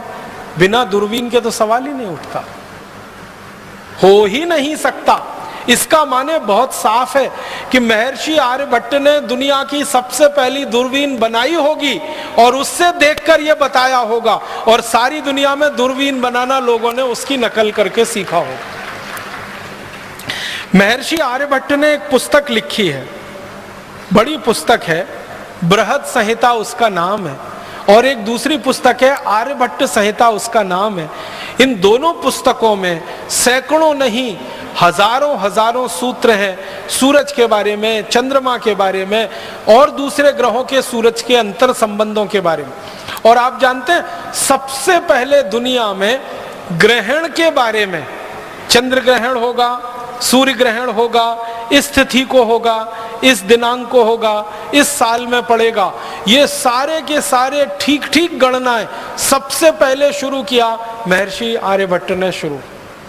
महर्षि आर्यभट्ट की शुरू की गई गणनाएं चंद्र ग्रहण की, सूर्य ग्रहण की, हजारों साल बिल्कुल सच साबित हुई है, और उसके आधार पर पंचांग विकसित हुआ। और आपको एक और गहरी बात बताना चाहता हूं महर्षि आर्यभट्ट के बारे में, कि उन्होंने सूरज का, पृथ्वी का, दूसरे ग्रहों का जब अध्ययन किया बारीकी से, गहराई से, और उन्होंने देखा कि पृथ्वी अपनी धुरी पे भी घूम रही है और सूर्य के चारों तरफ भी घूम रही है, तो पृथ्वी की अपनी धुरी पर घूमने से दिन है, और दिन रात हो रहे हैं, तो दिन कितने घंटे का हो रहा है, रात कितने घंटे की हो रही है, और बारीकी से करते करते उन्होंने 7 दिन निर्धारित कर दिए। और वो 7 दिन है रविवार, सोमवार, मंगलवार, बुधवार, बृहस्पतिवार, शुक्रवार, शनिवार। ये जो 7 दिन महर्षि आर्यभट्ट ने हजारों साल पहले निश्चित कर दिए, सारी दुनिया अभी तक 8वां दिन नहीं खोज पाई। जो 7 उन्होंने हजारों साल पहले कह दिए, वही 7 दिन पूरी दुनिया इस्तेमाल कर रही है। और आपको हैरानी होनी चाहिए ये जानकर कि कोई क्रिश्चियन है तो, कोई मुसलमान है तो, कोई यहूदी है तो, कोई बौद्ध है तो, कोई पारसी है तो, कोई हिंदू है तो, या किसी भी संप्रदाय का है, वो इन्हीं 7 दिनों को मानता है। रविवार, सोमवार, मंगलवार, बुधवार, बृहस्पतिवार, शुक्रवार, शनिवार। बस अंतर इतना है कि उसको अपनी अपनी भाषा में उन्होंने भाषांतर कर लिया है। अंग्रेजों ने रविवार का संडे कर दिया, सोमवार का मंडे कर दिया, मंगलवार का ट्यूसडे कर दिया, बुधवार का वेडनेसडे कर दिया, गुरुवार का थर्सडे कर दिया, शुक्रवार का फ्राइडे कर दिया, शनिवार का सैटरडे। बस इतना ही किया है, भाषांतर ही किया है, बाकी कोई मूल बदलाव अंग्रेज नहीं कर पाए। और अंग्रेजों के आगे पीछे की सभ्यताओं ने भी उसको वैसे का वैसा ही स्वीकार किया। यूनान की पूरी सभ्यता ने यही स्वीकार किया, रवि, सोम, मंगल, बुध। मेसोपोटामिया की सभ्यता ने यही स्वीकार किया, बेबीलोनियन की सभ्यता ने यही स्वीकार किया। दुनिया में जो बड़ी बड़ी सभ्यताएं मानी जाती हैं, सब में ये रवि, सोम, मंगल, बुध, बृहस्पति, शुक्र, शनि ही है। और ये भारत की देन है सारी दुनिया की सभ्यताओं को, जिसमें वो एक कदम भी आगे हमसे बढ़ नहीं पाए हैं। जितना हमने खोज के बता दिया, वहीं पर पूरी दुनिया रुकी हुई है अभी तक। बहुत बड़ा योगदान है महर्षि आर्यभट्ट का इस खगोल शास्त्र की दुनिया। और एक दो छोटी बातें बताता हूं कि महर्षि आर्यभट्ट का एक और बहुत बड़ा योगदान है सारी दुनिया के लिए, गणित का। गणित के बारे में 2-3 रोचक तथ्य मैं आपको कहना चाहता हूं। गणित में जो त्रिकोणमिति होती है ना, आपने तो पढ़ा होगा बचपन में, हम लोग अंग्रेजी में उसको ट्रिग्नोमेट्री कहते हैं। ये जो त्रिकोणमिति है, ये जो ट्रिग्नोमेट्री है, ये महर्षि आर्यभट्ट की खोज है। उन्होंने सबसे पहले त्रिकोणमिति दिया है पूरी दुनिया को जानने, समझने और सीखने के लिए। और आप जानते हैं, इसी त्रिकोणमिति को आधार बनाकर दुनिया में सारा निर्माण कार्य चलता है। त्रिकोणमिति अगर आप जानते नहीं हैं तो आप किसी भी निर्माण कार्य में लग नहीं सकते। तो सारी दुनिया के निर्माण कार्य का आधार और पृष्ठभूमि महर्षि आर्यभट्ट की देन है। त्रिकोणमिति जो उन्होंने समझाई सारी दुनिया। गणित में त्रिकोणमिति का आविष्कार भारत में हुआ है। फिर इसी तरह एक महान महर्षि हुए भास्कराचार्य। उन्होंने गणित की सबसे पहली पुस्तक लिखी, लीलावती, जिसका नाम है। लीलावती जो थी वो महर्षि भास्कराचार्य की बेटी थी। तो अपने बेटी के नाम पर, बेटी को जो सिखाते थे गणित में, वही सब उन्होंने लिखा पुस्तक में। और लीलावती के बारे में कहा जाता है कि वो इतनी कुशाग्र बुद्धि थी, इतना तीव्र बुद्धि वो बेटी थी कि पेड़ के पत्ते गिन सकती थी। और जब भी उसको पेड़ के पत्ते गिनने के लिए कहा गया तो वास्तव में उतने ही पत्ते निकलते थे जितने होते थे। और उसको कहा जाता था कि तुम्हारी बुद्धि बहुत तेज चलती है, तो कहती थी वो पिताजी की कृपा है, उन्होंने मुझे गणित सिखाया। पेड़ के पत्ते गिन लेना कोई आसान काम नहीं है, ये कुछ ऐसा ही काम है कि आसमान में तारे गिन लेना। और लीलावती इसमें सिद्धहस्त थी। उस लीलावती के नाम से पुस्तक प्रकाशित हुई, महर्षि भास्कराचार्य की गणित की पहली पुस्तक। और सारी दुनिया ने उस पुस्तक को आधार बनाकर अपने यहाँ गणित का कोर्स बनाया है, सिलेबस बनाया। आपको हैरानी होगी जानकर, दुनिया के बहुत सारे देशों ने अपने गणित का सिलेबस लीलावती के आधार पर बनाया। ऐसे एक महान हमारे देश में गणितज्ञ हुए, उनका नाम था महर्षि ब्रह्मगुप्त। इन्होंने सारी दुनिया को सबसे पहले सिखाया जोड़ना, घटाना, गुणा करना और भाग करना। ये अंक गणित का जो 4 हिस्सा है, जोड़, घटाना, भाग और गुणा, ये सबसे पहले महर्षि ब्रह्मगुप्त ने पूरी दुनिया को सिखाया। और इसके लिए उन्होंने शास्त्र निर्माण किया। और महर्षि ब्रह्मगुप्त के ही नाम ये खोज है कि वर्ग करना और वर्गमूल करना, घन करना, घनमूल करना, ये भी उन्होंने सबसे पहले सूत्र दिया दुनिया को सीखने के लिए। और जो बीज गणित हम पढ़ते हैं, जिसको हम आजकल एलजबरा कहने लगे हैं, ये एलजबरा पूरा का पूरा महर्षि ब्रह्मगुप्त की देन है। हमारा आज का एलजबरा और उसका सिलेबस महर्षि ब्रह्मगुप्त के लिखे हुए पुस्तकों पर आधारित है सारा का सारा। इसी तरह से एक प्रमेय होती है, एक थ्योरम है, वो हम लोग पढ़ते हैं बचपन में, 9वीं 10वीं कक्षा से लेके 12वीं तक हम उसका इस्तेमाल करते हैं। वो थ्योरम को पाइथागोरस थ्योरम कहते हैं। पाइथागोरस का जन्म हुआ ईसा से 8 शताब्दी पहले। और ईसा के 15वीं शताब्दी पहले के भारत के गुरुकुलों के रिकॉर्ड्स बताते हैं कि पाइथागोरस हमारे यहाँ था। हम उसको बोधायन प्रमेय के रूप में पढ़ते थे। बोधायन एक महर्षि हुए, उनके नाम से वो प्रमेय पढ़ाई जाती थी भारत में ईसा के जन्म के 15 शताब्दी पहले। माने आज से लगभग 3500 साल पहले वो प्रमेय भारत में पढ़ाई जाती थी बोधायन प्रमेय के नाम से। और वो प्रमेय क्या है? कर्ण का वर्ग बराबर लंब का वर्ग धन आधार का वर्ग, हिंदी में कहते हैं ना, हाइपोटेन्यूज का स्क्वायर परपेंडिकुलर और बेस के स्क्वायर के एडिशन के बराबर। तो कर्ण का वर्ग बराबर लंब का वर्ग धन आधार का वर्ग, ये जो हम पढ़ते हैं, ये सबसे पहले बोधायन महर्षि की देन है, जिसके आधार पर सारी दुनिया ने सीखा। पाइथागोरस ने बेईमानी करके और चालाकी करके इसको अपने नाम से प्रकाशित करवा लिया, और वो आज तक सारी दुनिया इसी भ्रम में जी रही। इसी तरह से मैथमेटिक्स में, मॉडर्न मैथमेटिक्स में एक थ्योरम इस्तेमाल होती है, बाइनोमियल थ्योरम। अगर थोड़ा गणित आपने उच्च स्तर का पढ़ा होगा तो आपको तुरंत ये नाम ध्यान में आएगा। बाइनोमियल थ्योरम जो द्विपद प्रमेय है, वो सारी दुनिया को सबसे पहले भारत ने दी। और ये बाइनोमियल थ्योरम भी महर्षि आर्यभट्ट की देन है सारी दुनिया को। और इसी तरह से हमारे भारत में एक विषय चलता है गणित में, जिसको मॉडर्न मैथमेटिक्स के नाम से आजकल कहने लगे हैं, कैलकुलस। और उसके दो हिस्से हैं, इंटीग्रल कैलकुलस, डिफरेंशियल कैलकुलस। ये इंटीग्रल कैलकुलस सबसे पहले भारत में लाया जिस महर्षि ने, उनका नाम था माधवाचार्य। और डिफरेंशियल कैलकुलस पूरी दुनिया को सिखाया जिन महर्षि ने, उनका नाम था भास्कराचार्य। डिफरेंशियल कैलकुलस का आज का पूरा सिलेबस भास्कराचार्य जी की पुस्तक को सामने रख लो तो समझ में आ जाता है। और माधवाचार्य जी की जो गणित की पुस्तक है उसको पढ़कर डिफरेंशियल वो इंटीग्रल कैलकुलस पढ़ो, बिल्कुल साफ समझ में आ जाता है। और गणित में सबसे ज्यादा शोध दुनिया में हुआ है तो वो भारत में हुआ है। भारत के बाद दूसरे नंबर पर सबसे बड़े गणितज्ञ माने जाते हैं दुनिया में, वो फ्रेंच लोग हैं। फ्रांसीसी लोग इस बात को स्वीकार करते हैं कि गणित अगर हमने सीखा है और दुनिया ने सीखा है तो वो भारत से सीखा है। और गणित की जो मूल बात है, 0, 1, 2, 3, 4, 5, 6, 7, 8, 9, जिसको हम नंबर सिस्टम कहते हैं, ये सारी दुनिया को भारत की देन है। और आपने मेरे व्याख्यान के पहले वो जो गीत सुना, जब 0 दिया मेरे भारत ने, वो सच है। सारी दुनिया को 0, फिर 1, फिर 2, फिर 9 तक की गिनती हमने सिखाई है। और जो गिनती सिखाएगा वही गणित बनाएगा। गणित तो उसी को आएगा जिसको गिनती आएगी।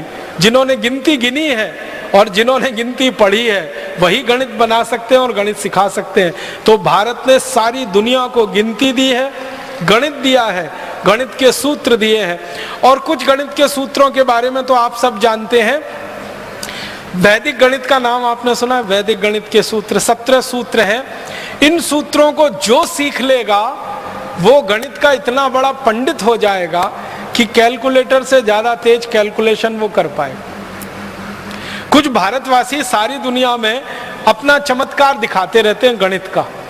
एक बहन जी हैं, एक माता जी हैं, नाम नहीं लेना चाहता उनका, आप सब समझ जाएंगे 1 मिनट में। वो पूरी दुनिया में प्रवास करती हैं और बड़े बड़े शो करती हैं।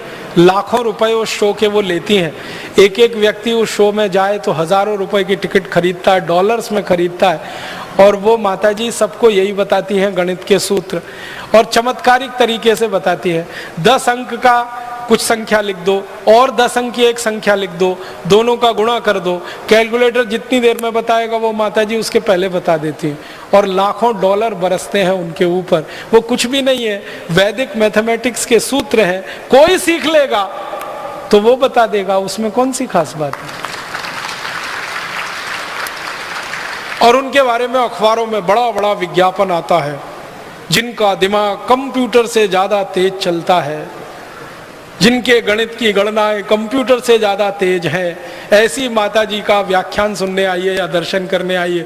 मैं सोचता हूं कि ऐसी तो सभी माताएं हो सकती है, सभी बहनें हो सकती हैं, सभी भाई हो सकते हैं। बस वैदिक गणित के वो 17 सूत्र सीखने की देर है। और वो सूत्र अगर आपको सीखने हो तो पुस्तकें उसकी बाजार में उपलब्ध हैं। मेरी आपको एक विनम्र प्रार्थना है, वो ये कि आपके घर में छोटे छोटे बच्चे हैं, उनको वो सूत्र जरूर सिखा दीजिए। गणित उनको रोचक हो जाएगा।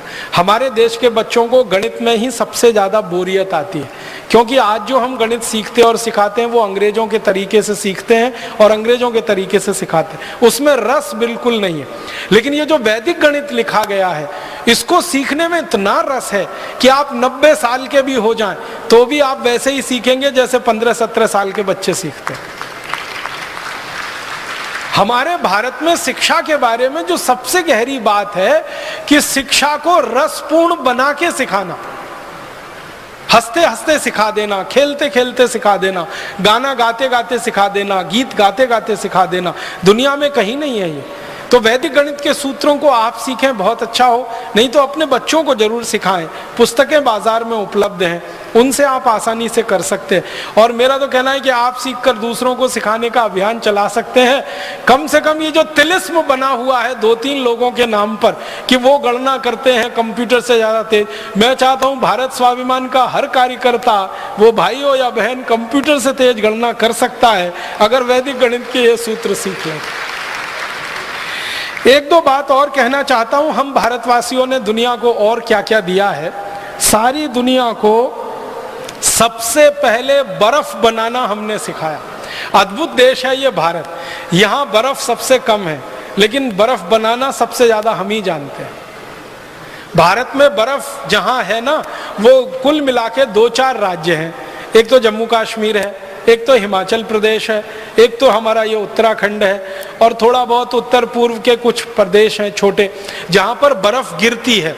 ये बर्फ प्रकृति की बनाई हुई है, लेकिन हम भारतवासी इस बात का गर्व कर सकते हैं कि मनुष्य की बनाई हुई सबसे पहली बर्फ हमने दी है दुनिया को, और उसकी तकनीकी भी हमने बताई है पूरी दुनिया को। हमारे देश में एक महान राजा हुआ, उसका नाम था हर्षवर्धन। हर्षवर्धन के बारे में आप सबने पढ़ा है, सुना है, जानकारी आपको होगी। हर्षवर्धन की 2-3 बातें मैं आपसे कहना चाहता हूं। पहली बात यह है कि वो वैज्ञानिक था और राजा हुआ।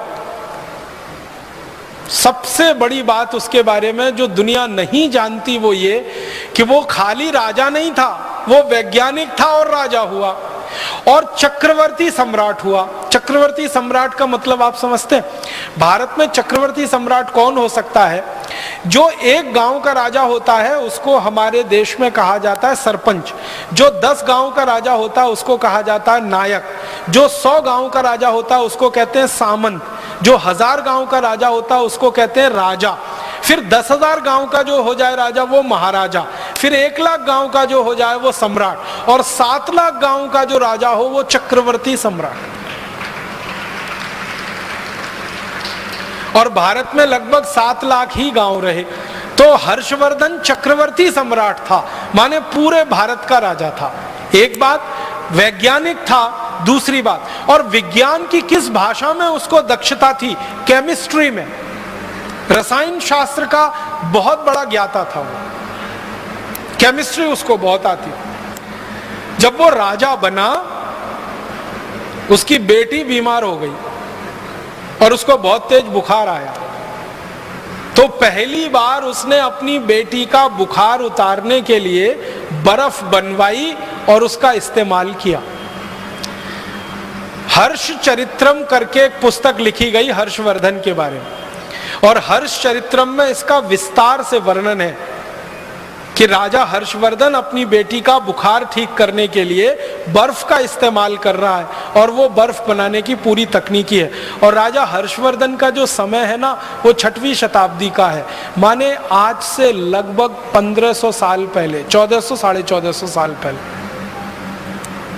अंग्रेजों के यहाँ बर्फ पड़ती है, अमरीकियों के यहाँ बर्फ पड़ती है, फ्रांस में बर्फ पड़ती है, जर्मनी में बर्फ पड़ती है, लेकिन वो बर्फ बनाना 18वीं शताब्दी तक नहीं जानते थे। जिनके यहाँ बर्फ पड़ती है वो बर्फ बनाना नहीं जानते थे। बर्फ बनाने के लिए पानी को एक विशेष तापमान पर रखना पड़ता है और एक विशेष दबाव उसको देना पड़ता है।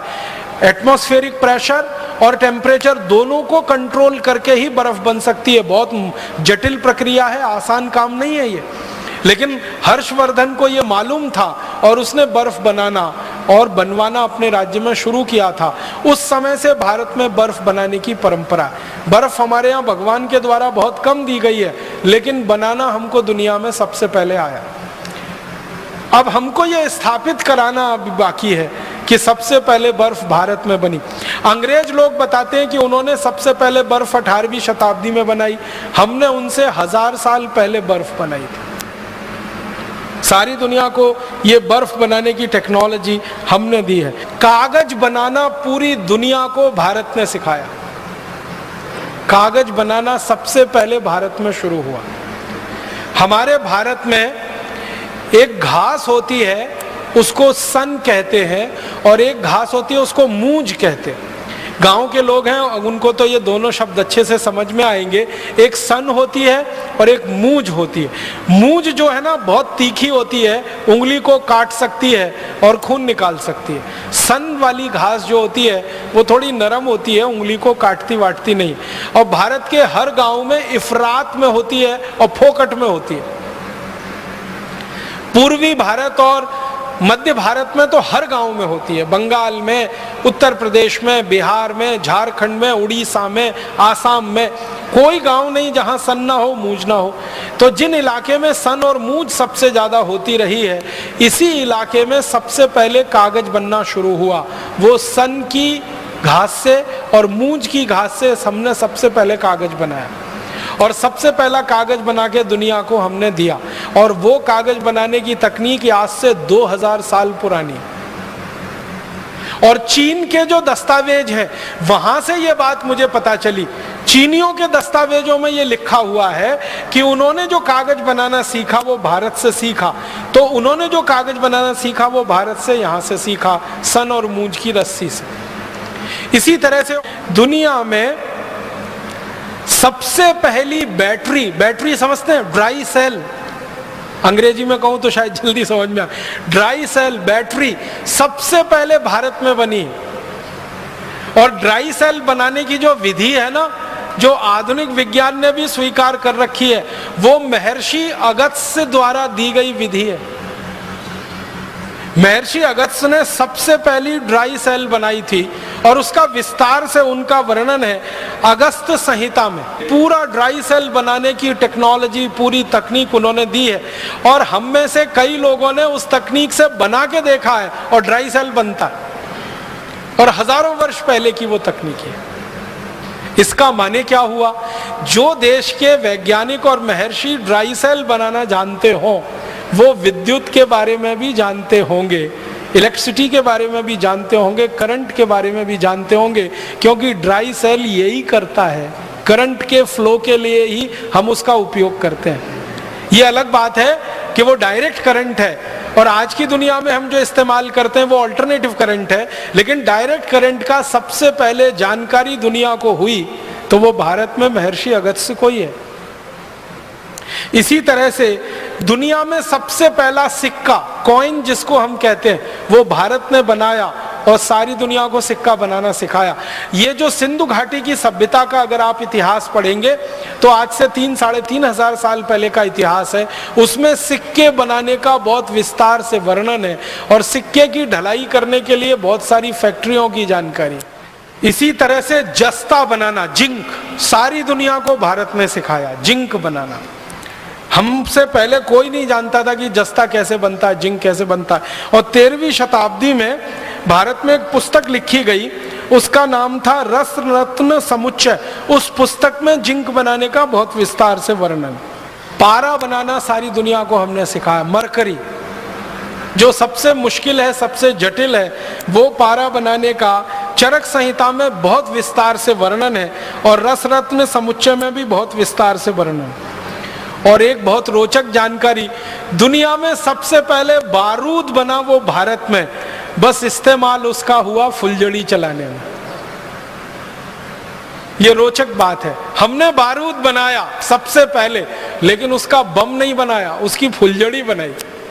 क्यों? मारना नहीं है ना, हम तो अहिंसा वाले लोग हैं ना। बारूद से मार भी सकते हैं, बम बना के किसी को ब्लास्ट कर सकते हैं, लेकिन वही बारूद फुलझड़ी भी बनाता है, वही बारूद वो चक्री भी बनाता है, और वही बारूद से अनार बनता है। तो हमने बारूद बनाया अनार के लिए, फुलझड़ी के लिए, चक्री के लिए। हमने बारूद नहीं बनाया बम के लिए। और दुनिया ने हमसे बारूद बनाना सीख लिया, तो उन्होंने फुलझड़ी नहीं बनाई, उन्होंने बम बनाया, और दुर्भाग्य से फिर हमको ही मारने के काम में उसको लाया। और एक दो रोचक बातें कहता हूं। दुनिया का सबसे पहला, कृषि की बात थोड़ी कर लेता हूं। दुनिया में सबसे पहला जो उपकरण माना जाता है ना, सबसे पहला उपकरण, वो है पहिया, व्हील, चक्र। ये भारत में बना।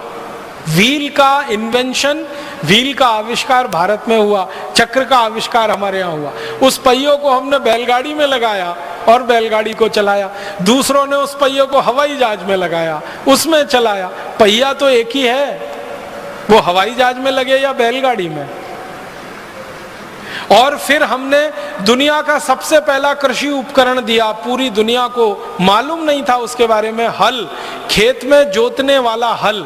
1 फल वाला हल, 2 फल वाला हल, 3 फल वाला हल, जिसको तिफारा कहते हैं, दुफारा कहते हैं, एक फारा कहते हैं, ये तीनों तरह के हल सबसे पहले भारत में बने और दुनिया ने हमसे खेती करना सीखा हल चलाकर। इसी तरह से हसिया है, हथौड़ा है, बेलचा है, खुरपी है, खुरपा है, पवित्र है, सैकड़ों किस्म के कृषि उपकरण सबसे पहले भारत में बने और सारी दुनिया में यहां से गए, क्योंकि हजारों साल पहले कृषि भारत से शुरू हुई और दूसरों ने फिर हमारी नकल करके कृषि करना शुरू किया। कृषि में बीज बोने की एक खास पद्धति होती है, एक ही लाइन में बीज को बोना, ये सारी विशेष पद्धति मानी जाती है पूरी दुनिया में, ये भारत ने ही दी है। एक लाइन में बीज को बोना और पूरे खेत में कहीं से भी खड़े होकर देखो वो लाइन बिल्कुल सीधी दिखाई देगी। उसके लिए उपकरण हमने बनाया जिसको अंग्रेजी में ड्रिल प्लाऊ कहते हैं, वो ड्रिल पवित्र हम लोग कहते हैं, वो सबसे पहले भारत में बना और सारी दुनिया ने उसकी नकल की। आप जानते हैं, आप में से जो किसानी करते हैं, खेती करते हैं, कि धान का बीज पहले रोपा जाता है, फिर पौधा थोड़ा बड़ा होता है, उस पौधे को उखाड़कर दूसरी जगह प्रत्यारोपित किया जाता है। ये जो टेक्निक है वो पूरी दुनिया को भारत ने सिखाई है। धान के बीज को एक जगह बोना, फिर उसको जड़ सहित उखाड़कर दूसरी जगह प्रत्यारोपित कर देना ताकि उत्पादन ज्यादा मिले और खेत का नुकसान सबसे कम हो, ये पूरी दुनिया को भारत ने सिखाया धान लगाने की ये पद्धति। और सारी दुनिया में धान इसी तरीके से लगाया जाता है। ये हैरानी की बात है, दुनिया के 155 देश धान का उत्पादन करते हैं, भारत की नकल करके इसी पद्धति से वो धान का उत्पादन करते हैं। और एक महत्व की बात कि सारी दुनिया को जानवरों के मल मूत्र से खाद और कीटनाशक बनाना सबसे पहले भारत ने सिखाया। गाय के गोबर से, भैंस के गोबर से, बैल के गोबर से, गाय के मूत्र से, बैल के मूत्र से, भैंस के मूत्र से क्या क्या कीटनाशक बन सकते हैं, कौन कौन सी खाद बन सकती है, ये सारी दुनिया को भारत ने सिखाई। तो कृषि में बहुत कुछ हमने दिया, तकनीकी में हमने बहुत कुछ दिया, विज्ञान में हमने बहुत कुछ दिया, और हम पराविद्या में चले जाएं तो उसमें तो सब कुछ हम ही ने दिया है पूरी दुनिया को। अध्यात्म है, धर्म है, संस्कृति है, सभ्यता है। भारत के बारे में एक रोचक जानकारी मैं देना चाहता हूं आपको कि दुनिया के सारे धर्मों की जड़ भारत में है। सारे धर्मों की जड़ भारत में है। कोई देश ये नहीं कह सकता कि हमने ये धर्म अपने यहां से शुरू किया, क्योंकि मूल बात हमारे पास है। तो सभी धर्मों का प्रादुर्भाव हमारी शिक्षा में से हुआ होगा, हमारी सभ्यता संस्कृति में से हुआ होगा। तो अगर पराविद्या में देखें, अपराविद्या में देखें, प्रचंड भंडार है जो भारत ने दिया है। इतना कुछ भारत ने दुनिया को दिया है। तो मैं आपसे बस एक ही निवेदन करना चाहता हूं अंत में कि आप आज के इस व्याख्यान के बाद अपने मन में कभी भी हीनता मत आने दीजिए, लघुता मत आने दीजिए, कोई आत्मग्लानि मत आने दीजिए। अब गर्व से कहिए, गौरव से कहिए कि विमान का आविष्कार हमने किया, बर्फ का आविष्कार हमने किया, स्टील का आविष्कार हमने किया, खगोल शास्त्र का सारा ज्ञान दुनिया को हमने दिया, गणित में नंबर सिस्टम हमने दिया, वर्गमूल दिया, घनमूल दिया, वैदिक गणित के सूत्र दिए। इतना कुछ दुनिया को हमने दे दिया है कि दुनिया हमारा सैकड़ों बार आभार व्यक्त करे तो भी वो कम है, हजारों बार आभार व्यक्त करे तो भी वो कम। हमारे मन से अब ये हीन भावना निकल जानी चाहिए। और आगे का एक कदम जो हमें उठाना है वो ये कि आज का व्याख्यान खाली व्याख्यान मात्र नहीं है। भारत स्वाभिमान की मदद से हमें एक बहुत बड़ा विश्वव्यापी अभियान चलाना है। अपनी खोज को, अपने इन्वेंशंस को दुनिया भर के सामने स्थापित करने के लिए और पुरानी की गई गलती को ठीक करने के लिए जो ऐतिहासिक रूप से भूल हो गई। आप सभी इस अभियान में लगेंगे, मेरा विश्वास है। अपने मन से हीन भावना निकालेंगे, दूसरों के मन से भी निकालने का प्रयास करेंगे। ईश्वर हमें जरूर मदद करेंगे। ऐसी शुभकामनाओं के साथ बहुत आभार, बहुत धन्यवाद।